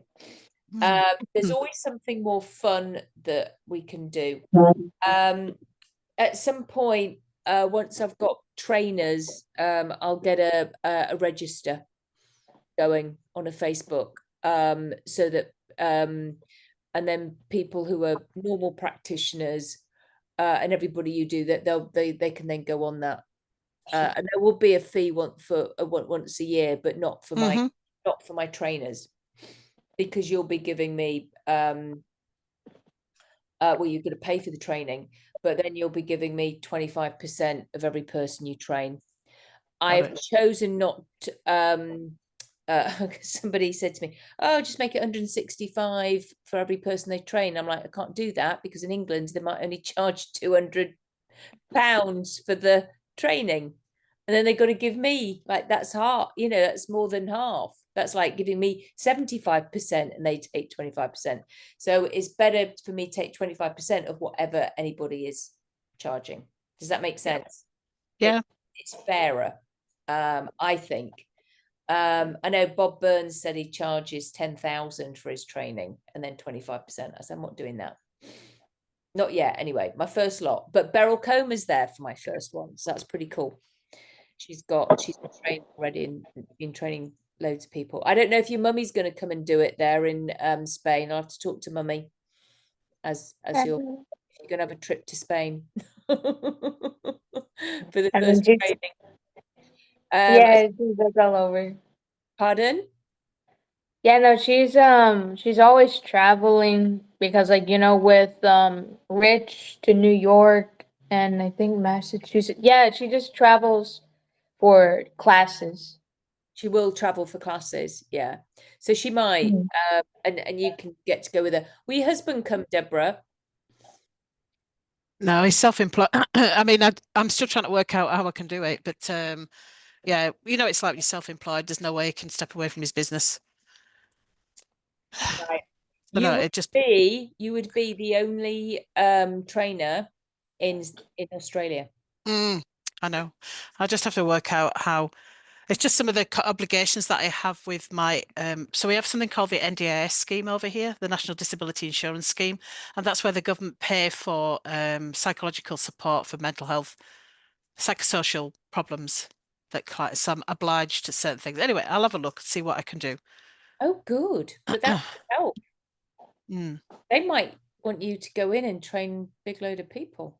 Oh, they don't. It's the weird. Too long to explain. It's a weird thing. It's a government body. They're just very. They're all bureaucrats, right? It's just spending money in a certain way. You've got to show proof of change and all the rest of it. But look, I could set up workshops like that for sure. But they wouldn't be very interested. But I could approach. Oh, never mind. There's things I could do. There's things you could do, and you can do this in group. Yeah, that's right. So the group would be where it would be cost effective. Yeah, For them. I've started to show people on group that you can do this and get Do this in group. people in group and online. Yeah, for sure. And online. Yeah. So you can No, get makes people sense. to just pay, there's ways you can make money from it. This will go big by the nature of it, because it's beyond me. The Bunny Talk is bigger than me. It's its own thing. Yeah, I get it. And I'm literally just was the one who was able. It literally is. I know that. So it's good fun. It is. And I'm very excited for it. Like I say, it's not me, it's it. So it'll be pretty cool. So, but you are the ideal person who I would want, because I'm only inviting people. Okay, got you. It's not. Yeah. It's not just. They've got to have the same beliefs and values as me. And so Yeah. an understanding. So there's only so there's I mean, I know there's Beryl, there's like 6 of us, which is why I was asking if your husband was coming, because he could stay with you. I'll just get either another 1-bedroomed or something. No, he wouldn't be able to come. It's just too much going on, and just long story. I know. He wouldn't be. There always is a long story, right? I'm sure. But that would be cool. So, but with that, as you could join, your mum as a could share a room and stuff as well, because I know you go wherever mummy goes. Do you at the moment? I mean, for stuff like Rich, or I mainly always have gone to Hypnothoughts, but as for the Spain one, I'm not sure. The only ones that I'm certain on going is the one that's happening in July, Hypnothoughts, and the one that's happening in, I think, Chicago in October. Yeah, those are the ones that I know that I'm going. Yeah. Okay. Well, I will see you there anyway. And anyway, mummy doesn't need to make her mind up right now. She needs to probably redo it and what have you. Okay. So just checking the work. Does everybody feel comfortable with using the cuddly animals and the various scenarios, because we literally don't know if it's going to be like that. I want to share this with you as well. This is pretty cool. Glow sticks. Okay. Oh, yeah, the glow sticks. Yeah. Sometimes we have to break before we shine. Oh, I like that. Yeah, she gave us all a glow stick to celebrate. I gave you all a glow stick when we. I said now, Mm-hmm. yeah. It's quite profound actually when you get a client to break it, and they can hear it crunching. And sometimes we have to break before we can shine, and that's all you have to say. All you have to say. Isn't that cool? It is, like it. I liked cracking it. I personally did.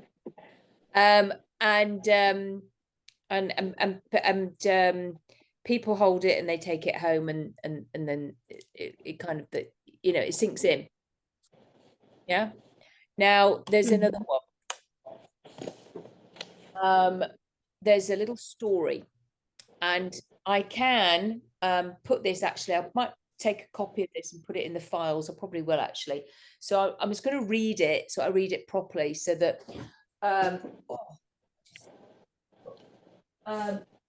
when I'm in my office and I start giving people tools, techniques and strategies, I've got another story for you.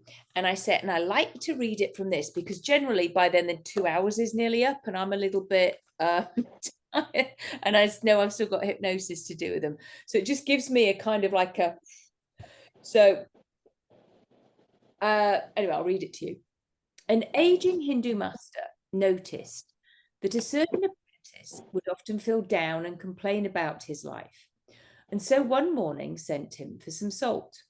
When the apprentice returned, the master instructed the unhappy young man to put a handful of salt in a glass of water and then to drink it. How does it taste? The master asked. Bitter, spat the apprentice. The two walked in silence to the nearby lake, and now the master instructed the younger man to cast another handful of salt into the clear lake. The old man said, now drink from the lake. As the water dripped down the young man's chin, the master asked, how does it taste? Fresh, remarked the apprentice. Do you taste the salt? Asked the master. No, said the young man. At this, the master sat beside this serious young man, who so reminded him of himself when he had been young, and took his hands, offering, the pain of life is pure salt, no more, no less. The amount of pain in life remains exactly the same. However, the amount of bitterness we taste depends on the container we put the pain in. So when you are in pain, the only thing you can do is to enlarge your sense of things, stop being a glass, become a lake. Then I give them the tool. And then I give them the tool. And then because I immediately say, now stand up, and I want you to put that thing, so often they're anxious, right? I want you to put that thing on that red dot or whatever. And then I want you to put, and scale it, 10 being the worst, 0 nothing. So say they say 7. And then put your hands like that, and they're standing up. Okay, so standing up. And then slowly open up your arms until you can see your hands in the periphery of your vision. And now, how do you feel about that thing? Mm-hmm. And it's reduced, okay? If you get a girl or a boy who says, nah, nothing, you know they're being a pain in the ass, because they do, all right? They're just like not getting it, and they're not willing to work with you. So I always know that as a thing as well, that if they don't quite get it, because the mother will often be there as like, she's got it, you know, and they go, and I'm like, that she's just being, you know, little shit. So I but a lot of them say, oh yeah, you know, they always feel something, and they're the ones you actually want to work with as well, because I don't want to work with pains in the ass, right? You can. Oh, I've got one of them at the moment. Oh my God. Right, there you go. Yeah, they can be. And then this, I will often say, right, now stand in front of me and tell me where your future is. All right. Do you remember me doing this with you, Azul? The Yeah, I timeline. remember. That way or that way. Oh. Yeah. No, well, actually, right. Just check me out here.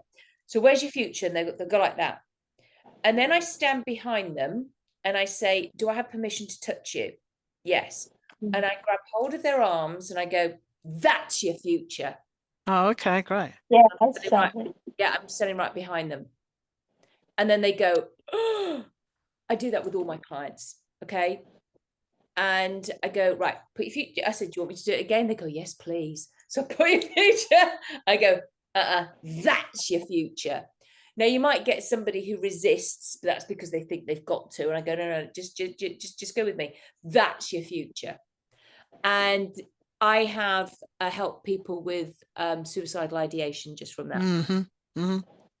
Because at the moment, what's going on is the whole thing of the parents are on their back about grades, college. Yeah. That's your future. And I often take my youngsters in hypnosis future to their future self. And again, that is amazing, because their future self has life totally sorted. And it's like, yeah, I'm fine, I'm good. This is just now. They've put it literally into perspective. They've put it all into a lake. So that is pretty powerful, that stuff. Okay. Okay. That's some techniques and tools that we can give to people. Thank you. Yeah. Does that help? Yeah. It does help. I like the salt story. Where did you find that? Oh, that was a course I did with Mark Tyrrell in it from England. He's great. I did a whole thing. Oh, it's one of the ones I haven't got up. It's it was a whole load of fables and stories and stuff. So What's it? I use a lot of stories in my work. What was his last name? I'll put it in the Mark Tyrrell. I'll put it in the I think I'll put that one in the files because Right. it's a pretty cool story. Plus it just gives you 1 minute out from thinking because you're just reading something out. It's just, you know, it's just sometimes nice to have a bit of a you know, a break. Or I mean, I know the story, I can tell it, but I like to say it with all the and this and that, you know, and I don't know, it's a bit like Jackanory, I don't know, there's something about it, reading it from the big red book. I don't know. Anyway, it's just and I say it because it just makes me feel good. There's nothing wrong with that. I'm breaking state again. I'm being weird, right? I'm being me. And it's okay. That's what I want everybody. And when I say to them all the time, oh, and there's the 3 SWs. I do a lot of this. There is a another workshop within the thing. It's called Becoming a Happy You. It's a 2-hour workshop. It's me how I work with in a session. It gives me all the techniques and strategies and tools that I give in a session. And I am actually got clients on there. There's also and that's what I'm talking on at Hypnothoughts. So come and see my talk, as you'll enjoy it. Okay. It's because it's all the diagrams again and stuff, just because I know people won't be able to learn that, and they'll be going, because they'll be and they'll be going, oh shit, I want to do that, I want to learn this. How do I learn this from Claudia? Come and see me at my table. Okay. And your talk is gonna be the 2-hour one? I've got 2 hours on Sunday and 1 hour on Saturday. They're both really good. All right, so It is worth I'll coming. go to it. Yeah, it's worth coming to, because one, they're, you know, anyway, yeah, they're worth coming to. Obviously I'll be mentioning the bunny talk in each one, so I'll be referring, but yeah. And then when you're in, if you do you give talks and present, Deborah? I do, but most of it, I do it outside too, but mostly, you know, schools sometimes ask me to go in and do stuff, but mostly, because I teach at the Institute of Applied Psychology, so I tutor and teach within that, so I can have, I don't know, we can have 100 students in that. So you can do some of the emotional intelligence. Yeah, that's what I liked about when you did that snippet. Yeah, the psychoed stuff. Yeah, because that is what I want to do. I want to go into schools and just do that, so that they understand. You know, it's like basically my first session, which is like giving them techniques and strategies and tools, without, you know, and because it's just so important. It is, and often it'll be clients and there'll be teachers or headmistresses and what have you, and they've come and they've said, why we're not teaching this in school, or clients will say, why did I not know about this before? It makes so much sense, and my God, and yeah, all that. And then my ebook, that's another thing. Just you know, this is because it's so. Have you read it? I started reading it because actually I downloaded it. I thought I didn't have it, but I had it on. Is it Audible? Do you have it on Audible? I don't think so. Just on Kindle. So I've just got it on the Kindle. Yeah, I did, because I thought I was going to order the hardback. That was right. Then I thought, hang on, did I not get that? There's no hardback. Oh, well, there you go then. It's only $2.99. Right. Yeah, it's only $2.99. Well, that's why I've got it on Kindle then. Yeah, because that's all you can get it on. Yeah. Because it's so short, but it's got the therapeutic value in it. But that all parents should have that. So whenever you're working with the parents, get them to get it. It's only $2.99. They can all afford it. Yeah. And it will give grace, because the parents need grace, because it's hard being a parent. Yeah, it is, absolutely. And it'll give them some ideas. But there's that's what I want really to go viral as well, the book, just because it's so short, you know, and it can, you know, it's not like I'm asking anybody that they can't afford it, you know, everybody, and that will help them massively. I could have written that as a book, like you say. I could have padded it out, said the same thing 3 or 4 times in a different way. Yeah. I did this, I did that, and made a book. But it's the nuts and bolts of it in one short read, so that because parents don't have time to read. And that's what I would have wanted as a parent. Give it to me now. Don't make me find the answers in on chapter 5, or just give me the whole lot now. So Yeah, makes sense. And tips and tricks, you know, and grace. Excellent. So it is. I think it's a helpful book. And then so there's all of that. You can get stickers. I've got stickers of my bunny talk, so you know that's something you can give them, cheaper than an expandable ball. Or a slinky, you know, but that's it's cheaper. You know, you could get little slinkies. I think there's. I'm just looking now. You can get the little tiny ones, and they're you can buy like 6 or 10 in a pack. They're not too expensive. No, they're not too expensive, but those expandable balls are. So you know. Yeah, they're ridiculously expensive. Yeah, but the stickers are dirt cheap, and you can give them a few. You know, so it's so that's worth it. You could get yourself some bunny ears when you're doing it, and then they wear them. Mm-hmm. So, Yeah, I've just ordered some of them. Yeah. There's you know, there's lots of little, and whenever you see rabbits, I'm a bunny talk practitioner. You can put the TM, you can use that, put it on your website now that you are a bunny talk practitioner. Okay, cool. And the only bunny talk practitioner in Australia. and then literally you can breed. I can breed. I like it. You could, you know, it would be like I say, it'd be pretty cool. That you would have because there's and New Zealand, you've got the whole of that lot to do, because it's like you know, and Lawrence Akers, tough titties, you know, you didn't come on.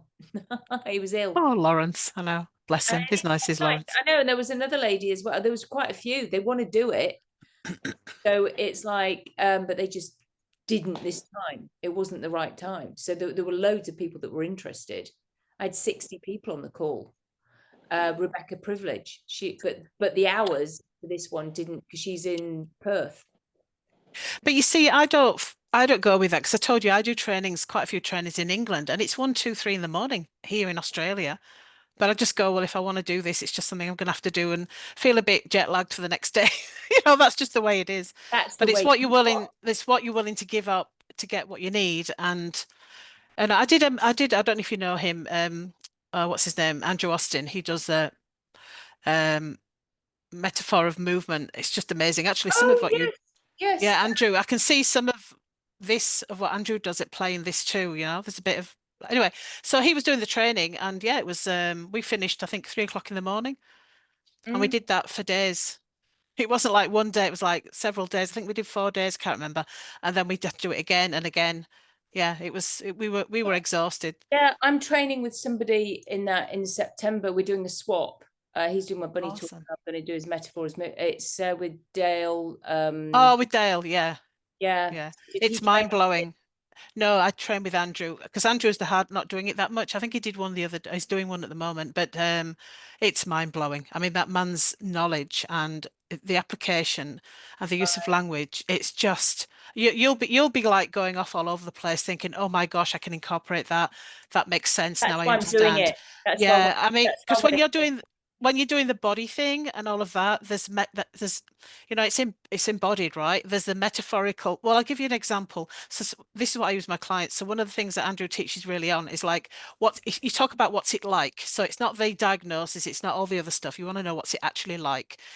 And so you might have to start them off. But I say this is one that he gave us. So I was working with a man who was depressed, and when I asked him what's it like, and he says it feels like I'm in a deep dark hole. So you were already doing some of that stuff with your body stuff, right? Yeah. A deep dark hole. But then he talks about idioms, and the idioms are so then you feed that back and you say deep dark hole, and you'll say something along the lines of, at some point, you must feel like you're unseen, you're unheard, you're in the dark, you can't move forward, you can't go. So those are the idioms. So that's now describing the experience of that.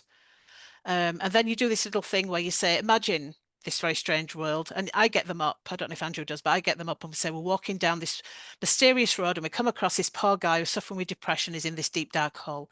And we look over the edge and we say, what's going on for you? And he goes, oh, I'm in depression.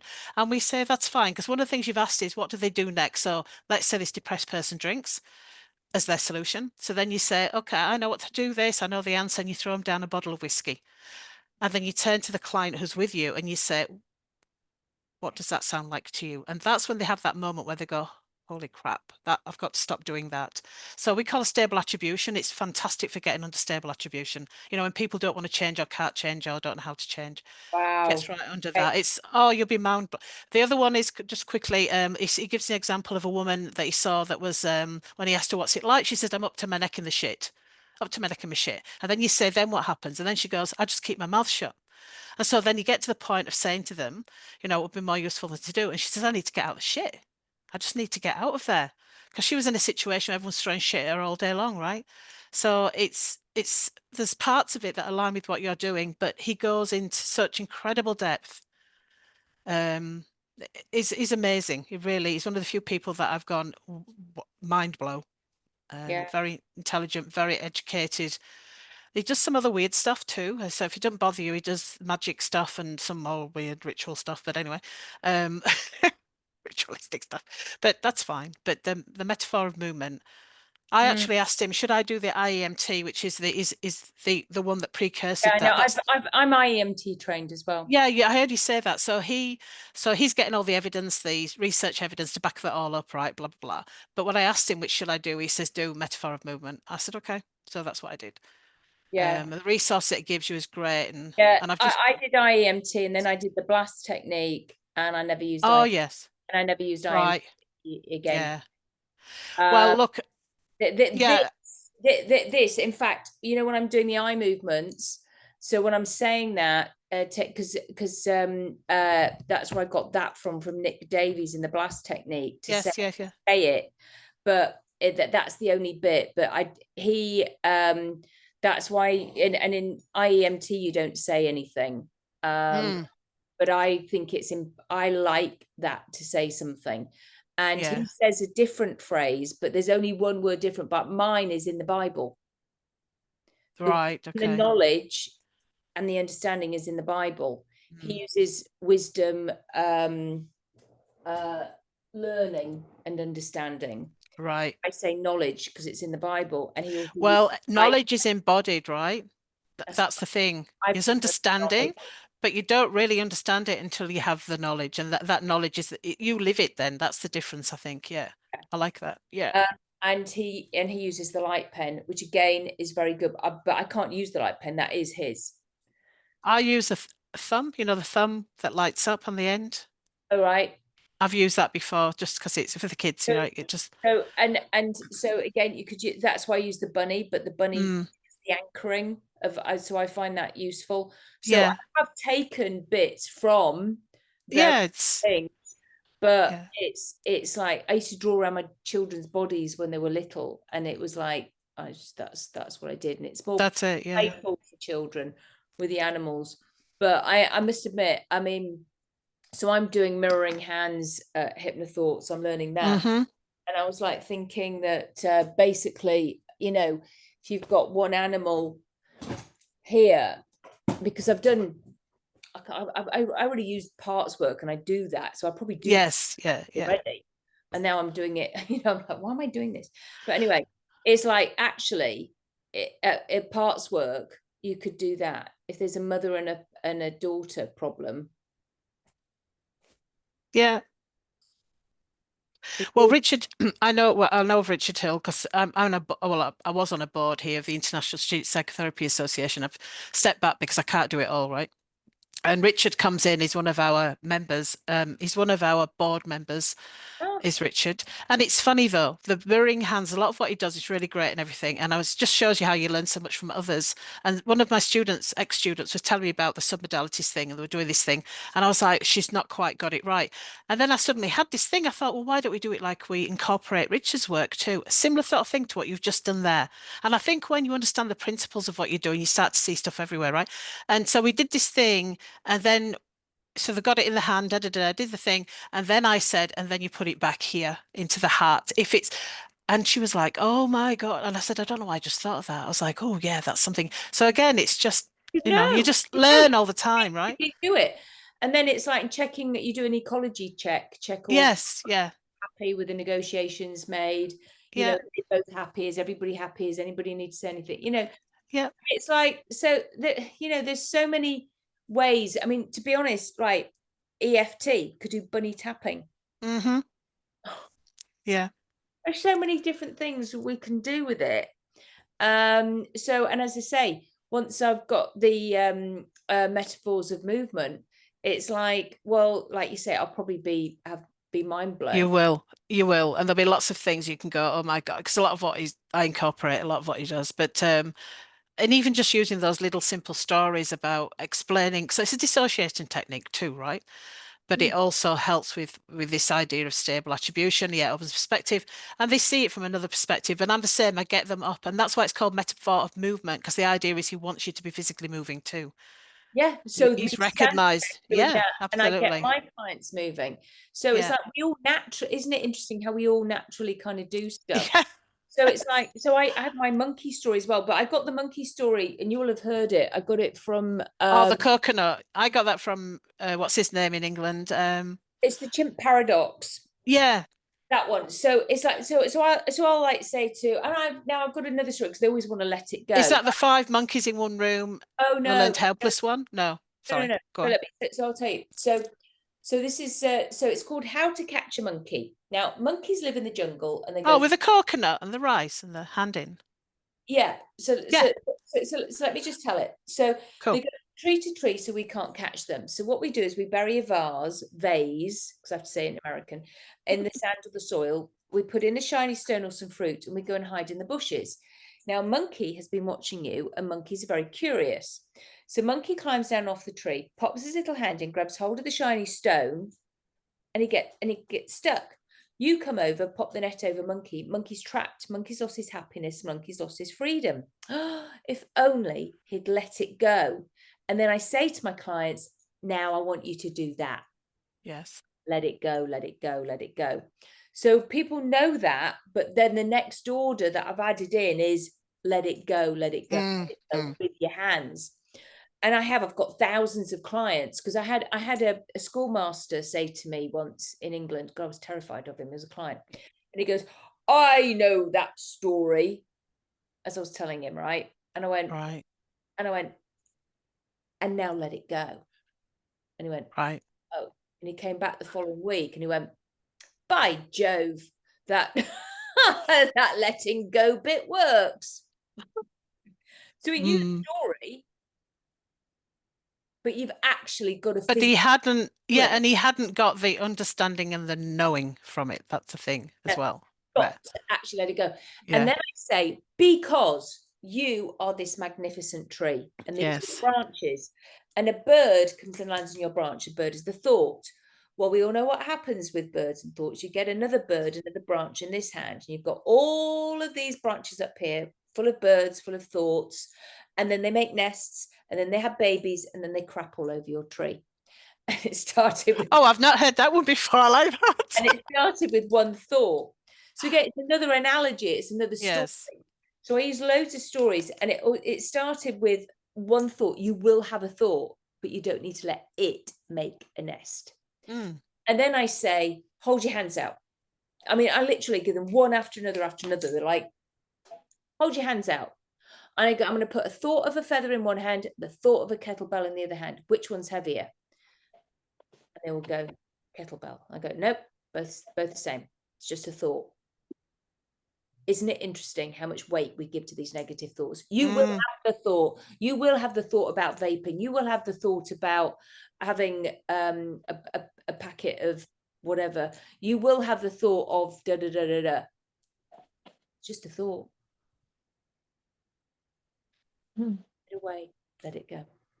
I have a question. Where did the tree analogy come from? I made Like the tree. Oh, She you made- made it? Oh, that's a nice one. I like it. I did actually make one up.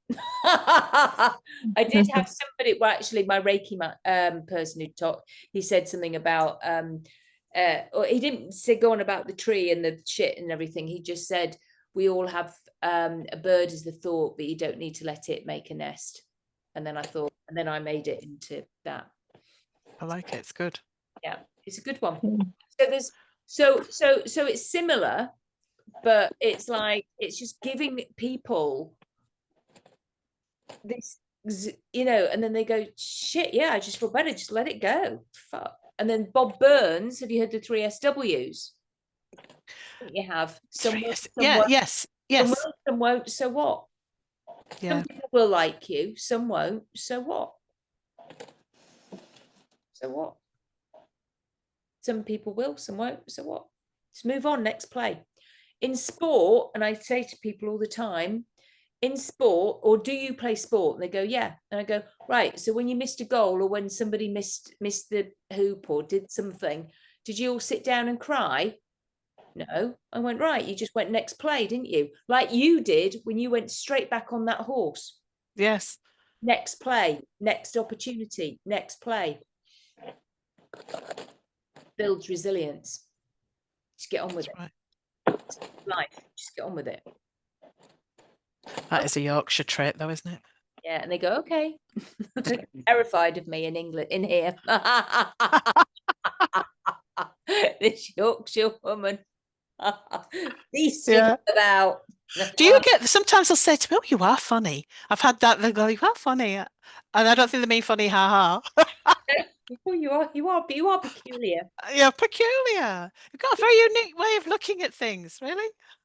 You probably do. Funny. But that's but does that help? I'm Yes. excited now about doing that metaphors of movement. Yeah, it's good. It's really good. Heaps of resources as well.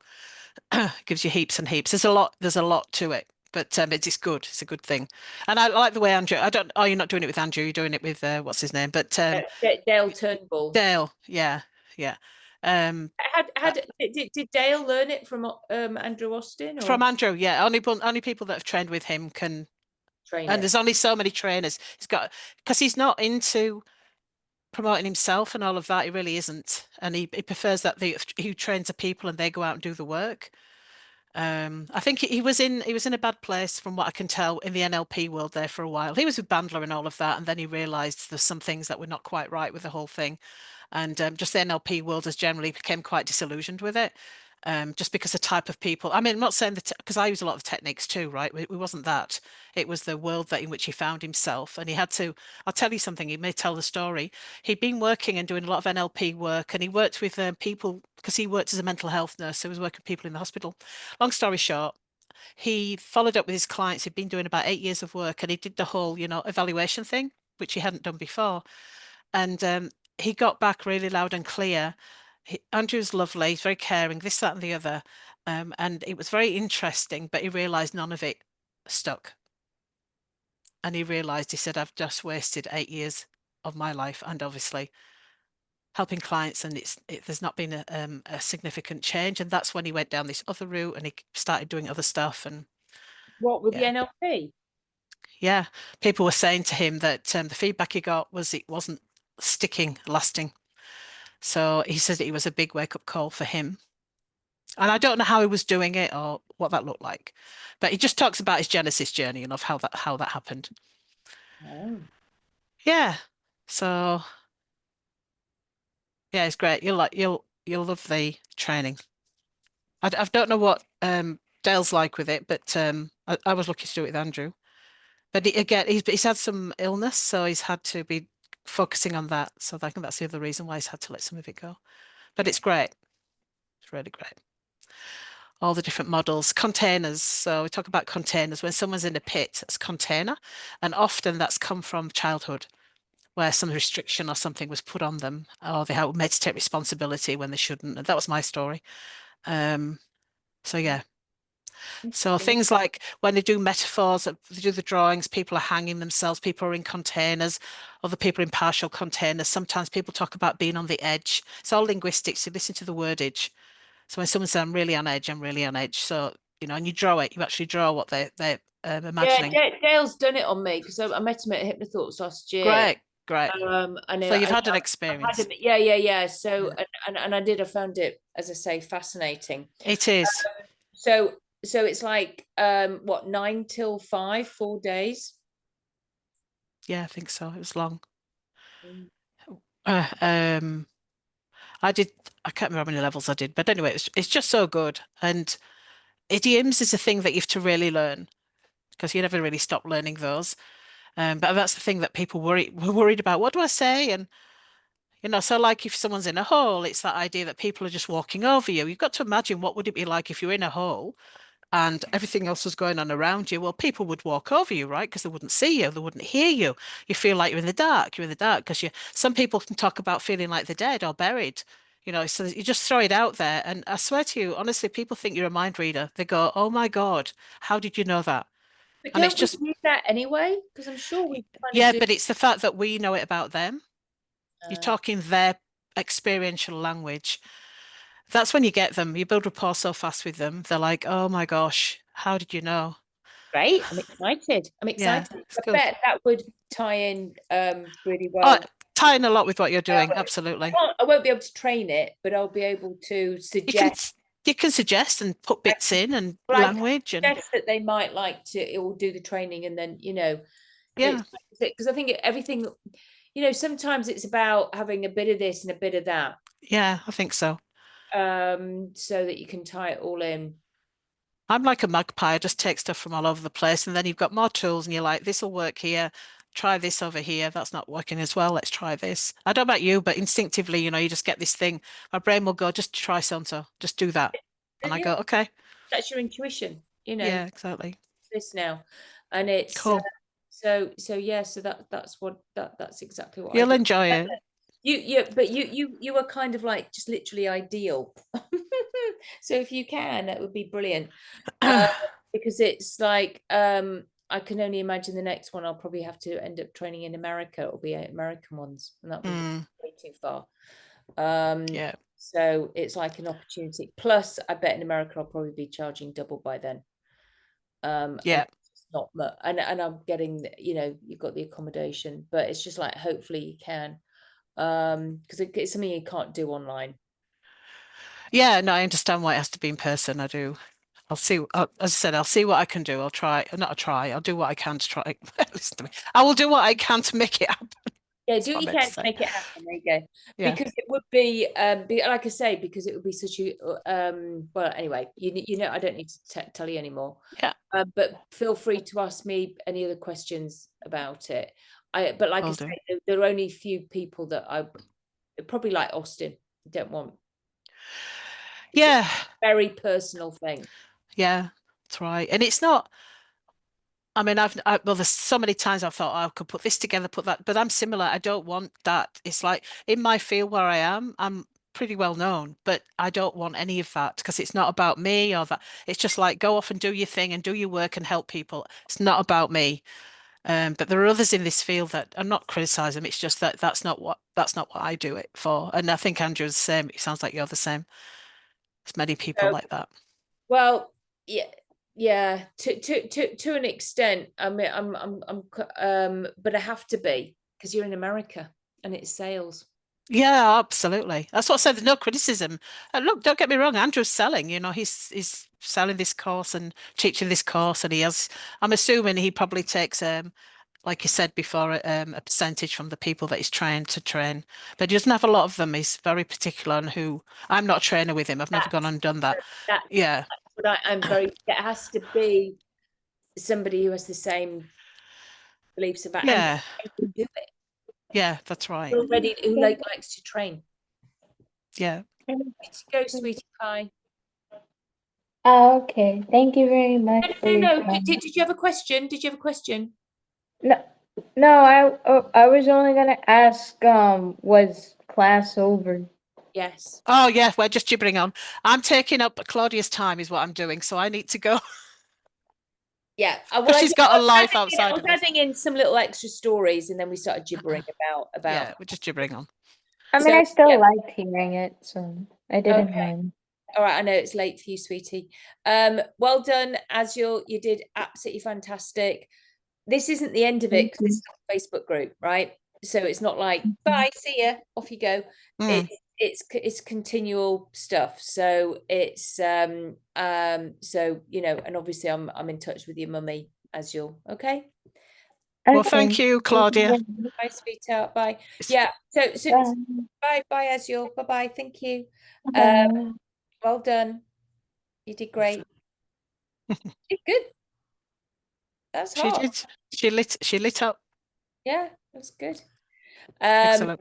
And then so just stay in contact. I mean, there'll be like a contract and stuff that I'll have to get drawn up just to make sure that people, when they're doing it the way I train it, and not suddenly adding in, like I say, metaphors of movement or something or different. Yeah, you want it to be purist thing. Yeah. Yeah, pure. Yeah, which is why, as I say, I have to. It's like it's like when I first met you, I thought, oh my God, this is the kind of person that I would want to do it. Oh, that's nice.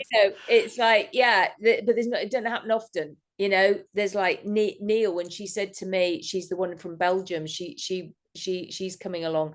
She said to me, when my story about my daughter, she said, oh, my son had this, but he's nearly 19. And I said, oh, so is my daughter. I said, when's his birthday? And she said the 20th of April. And I went, so is my daughter. Oh, right, there you go. Some more synchronicity, right? And she just went, okay. And then she came and sat next to me and she goes, can you train? Can I be a trainer? That's awesome. She was the one who really got me into it. And in fact, Azul's mum as well, she said to me, I want to train this to the Spanish community, the Mexican community. So it's like, so there's like Belgium, you've got the Mexican community. So if you are able to, and then there's Wendy, I spoke to her today. She's in England. She's great. She's from East End. She's real Essex. So she's gonna hopefully, but she wants to. Oh yeah, she loves training. But we had a long chat with her today. But she's got like the Bunny Talk on a website and stuff, and she's ready. She's a counsellor as well. So it's like, there's just like, as I say, people. And Neil, she is already a therapist. She's been doing this for years. She's using it already. Yeah. People who can just use stuff already. Yeah. It's not afraid. It's not afraid of doing stuff. No, it doesn't. It's the opposite, right? It's you want to get it done. You want to start using it and see what happens. Those are the one, instead of like, oh, I'm not ready, I dare. Yeah, no. Well, it's interesting. Like I said, I'll keep you updated about that guy with the schizophrenia, because I'm really interested myself to see what happens there with that. It could, and I'm so hoping it is for him. But I realized afterwards, when we were practicing yesterday, it's because he's literal, and he literally did what we said to do. Put it in a part in your plane where it won't bother you anymore, and he did exactly that. And then so will the children. Yeah, correct. I've had children. That's the literal, yeah. Just do that so quick. We'll see. It's so, yeah, and that's why they can come down so quick. That's why sometimes with kids it's like 2 sessions. Oh, I can absolutely. You, because you do 4 hours, you do hours. Yes, with 4 hours. But it's like, I mean, my first session's 2 hours, but my session after that's an hour and a half. But similar, it would be like, but that's not much. No, it's not. And look, I could always, if someone's coming in specifically for Bunny Talk, I could set up the session differently. It's just it's my own doing, I'm not like a victim here. I choose how many people I see in a day, and I can see up to 10 clients in a day, and it's a lot. It's a lot for anybody, really. And I don't know how you do that. No, I don't know how to do that too sometimes. And actually, I don't say to anyone I teach or train, I said, don't do what I'm doing really. Because I can remember when I was doing like 4 clients, I'm like, oh my gosh, that's a lot. Then I was like, oh, I probably could do 6, and 10 is the limit. You can't do, oh, I tell a lie, you see. I've done a couple of times where it's been 11. But No, generally speaking, I 10 just clients. do that. It was Yeah. like maximum, and even the universe. Oh, sometimes I have done 4, but very rarely. The universe, when I have just won't let me. 3, Right. 3 a day, Mm. because I do long, as I say, long sessions. But it's like it won't let me. It will always cancel somebody. There was once I had 5, and it snowed and 2 cancelled because Right. they looked after the kids. And I went, there you go. Every single time I've ever booked, more, it's like, so sometimes I will do it, and it'll go, and the one will always call out, one will always change their appointment, one will always something, and it's Yeah. like, Look, that happens to me occasionally. I don't often have people cancel, but sort of when I do occasionally, it's really rare. But when they do, I sort of go, oh, actually, I needed that. I needed that today. But there's the thing I want to tell you. I don't do that 5 days a week. I do that 3 days a week. So that's 30 clients in 3 days. The other 2 days is where I do my teaching stuff and the other stuff, and also being a you know, a wife and a grandmother okay, too. So you, so I do solid for 3 days. I'm still busy on the other days because I'm doing assessing and training, so I still run long days, but I'm not doing the client work. I do a lot. It's just the way I am. But yeah, honestly, I will. So here's the thing to know. We book in time away on holiday sort of 3, 4 times a year. If I don't book it in, it doesn't happen. If it's not on my diary, I won't do it. I'll just work. So I have now taught myself, every 3, 4 months we'll book something. Last night I was on the phone again, already booking for next year. And so I make sure I've got some slots of, between 7 to 10 days where I'm actually off. right, So that's how I do it. But, it's not, I wouldn't recommend anyone do it that way. It just works for me. yeah, okay, no, fair enough. For as long as it works, and then it won't. Yeah. Then I'll change it. Yeah, so I understand. I appreciate. Then it's a big ask for you to do. You set on yourself. Yeah, I know. So anyway, For you to we'll do see. that in March. The dates are because you got to get Yeah. there. So is 9th. That's Monday. You'd arrive in Malaga, and then the training starts on the Tuesday, Wednesday, Yeah. Thursday, Friday, and Saturday, and then we Okay. leave on the Sunday. So 9th, 10th, 11th, 12th, 13th, 15th to leave. Yeah. It includes the accommodation. Yeah. But obviously, And how much was it? I did see it. You did say before, but I can't remember. 3,000. Three. I mean, it's basically 4,000 American dollars. Yeah, but it's 3,997. Yeah. But basically, there's like $3 in it. I can do a payment plan, in which case then it would be 4,000, just to make it easier for the 250, because it's Yeah, got it. But it's like I can do a payment plan in that somebody like would put down a deposit of 1,000 and then just pay, I don't know, either increments of 250 or 500, just to make it easier. I can ask what they want. I'm not going to do extra for Payment plan. No, apart from just the $3, just to make it easier for the Round your numbers. around the numbers. So that's doable. Cool. And then, like I say, it's they would then you've got the manual. You just print the manual's done. You print the manual out.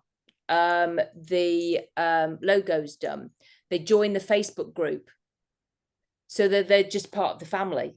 So I'm then looking after them. You train them, but then you don't have to worry so much about any questions they might have. It's like I'm then looking after them. Back onto you, yeah. Yeah. And then they can join any questions they have when I have the Facebook lives. Do you see what I mean?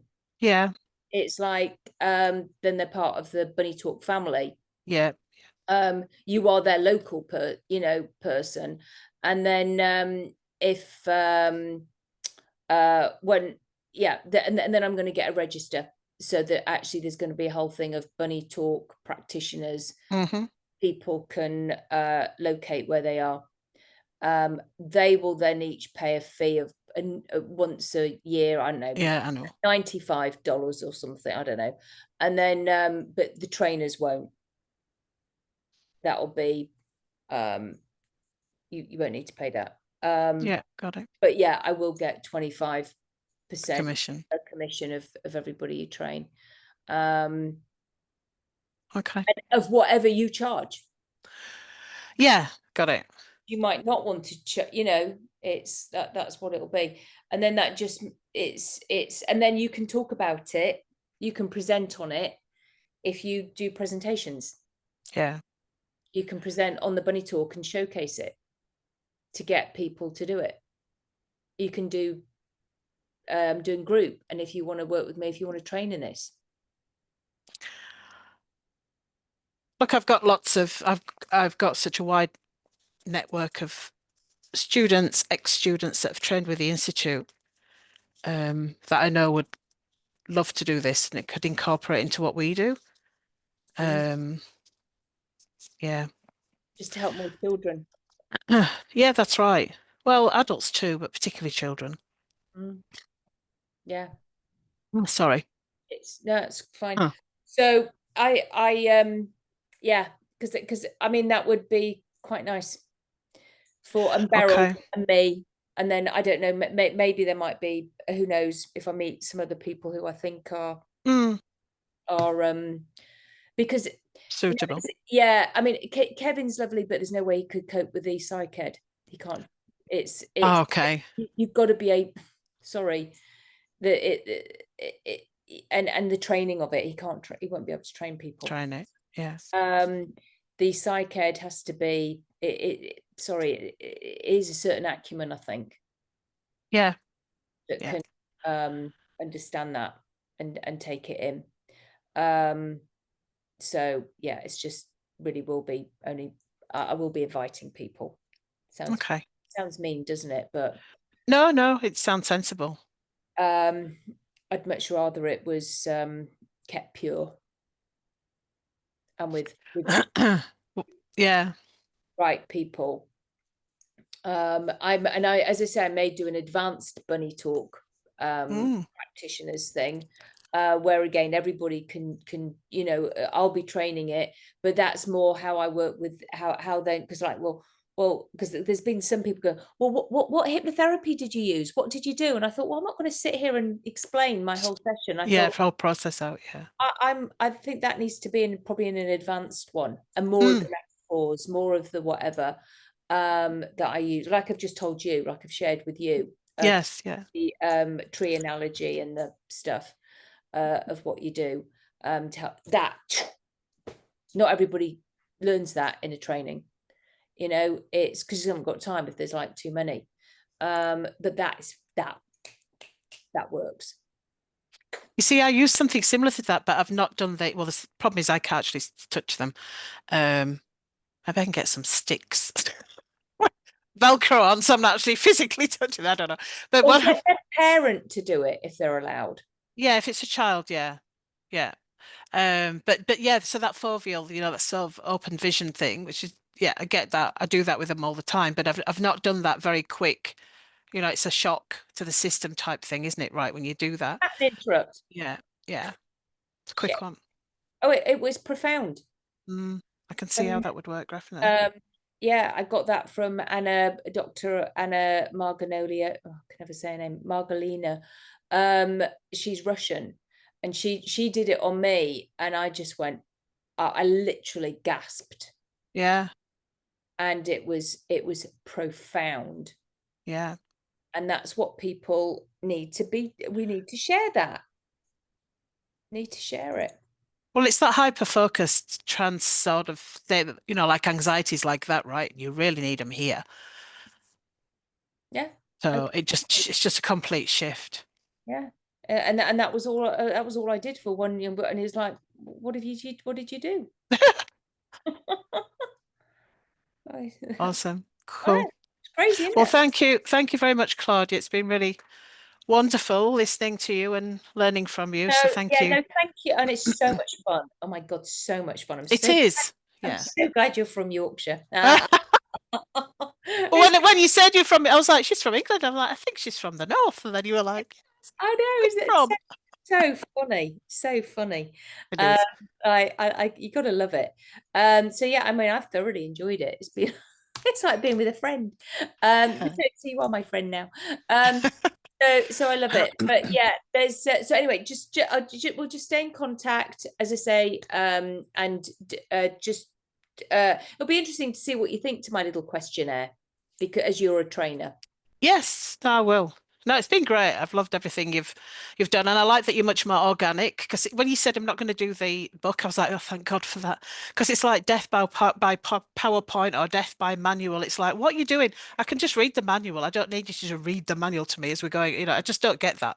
This is much more practical, hands-on. This is what it looks like. This is what it sounds like. This is how you experience. That's the best type of learning in my book. And then you do it. And then you do it, right? It's the way we do it in our stuff as well with what we teach. Okay. Yeah, it's And all very hands-on. exactly. So you know how I want it to be taught Yeah, absolutely. already. Yeah, because we have there's so much theory with what we do. Tons that you can knock yourself out with that all day long. That's fine. And obviously you need to know some theory, of course you do. But when the rubber hits the road, it's what you're going to do when the client's sitting in front of you. That's when it matters. You can have all the knowledge you like, but what you're going to do with the client. Yeah, and exactly. it's only when you experience that, right? So no, I appreciate what you've done. I appreciate you, and I really thank you, because isn't it funny, you're the only one, so that's why it's like there's something here. You know what I mean?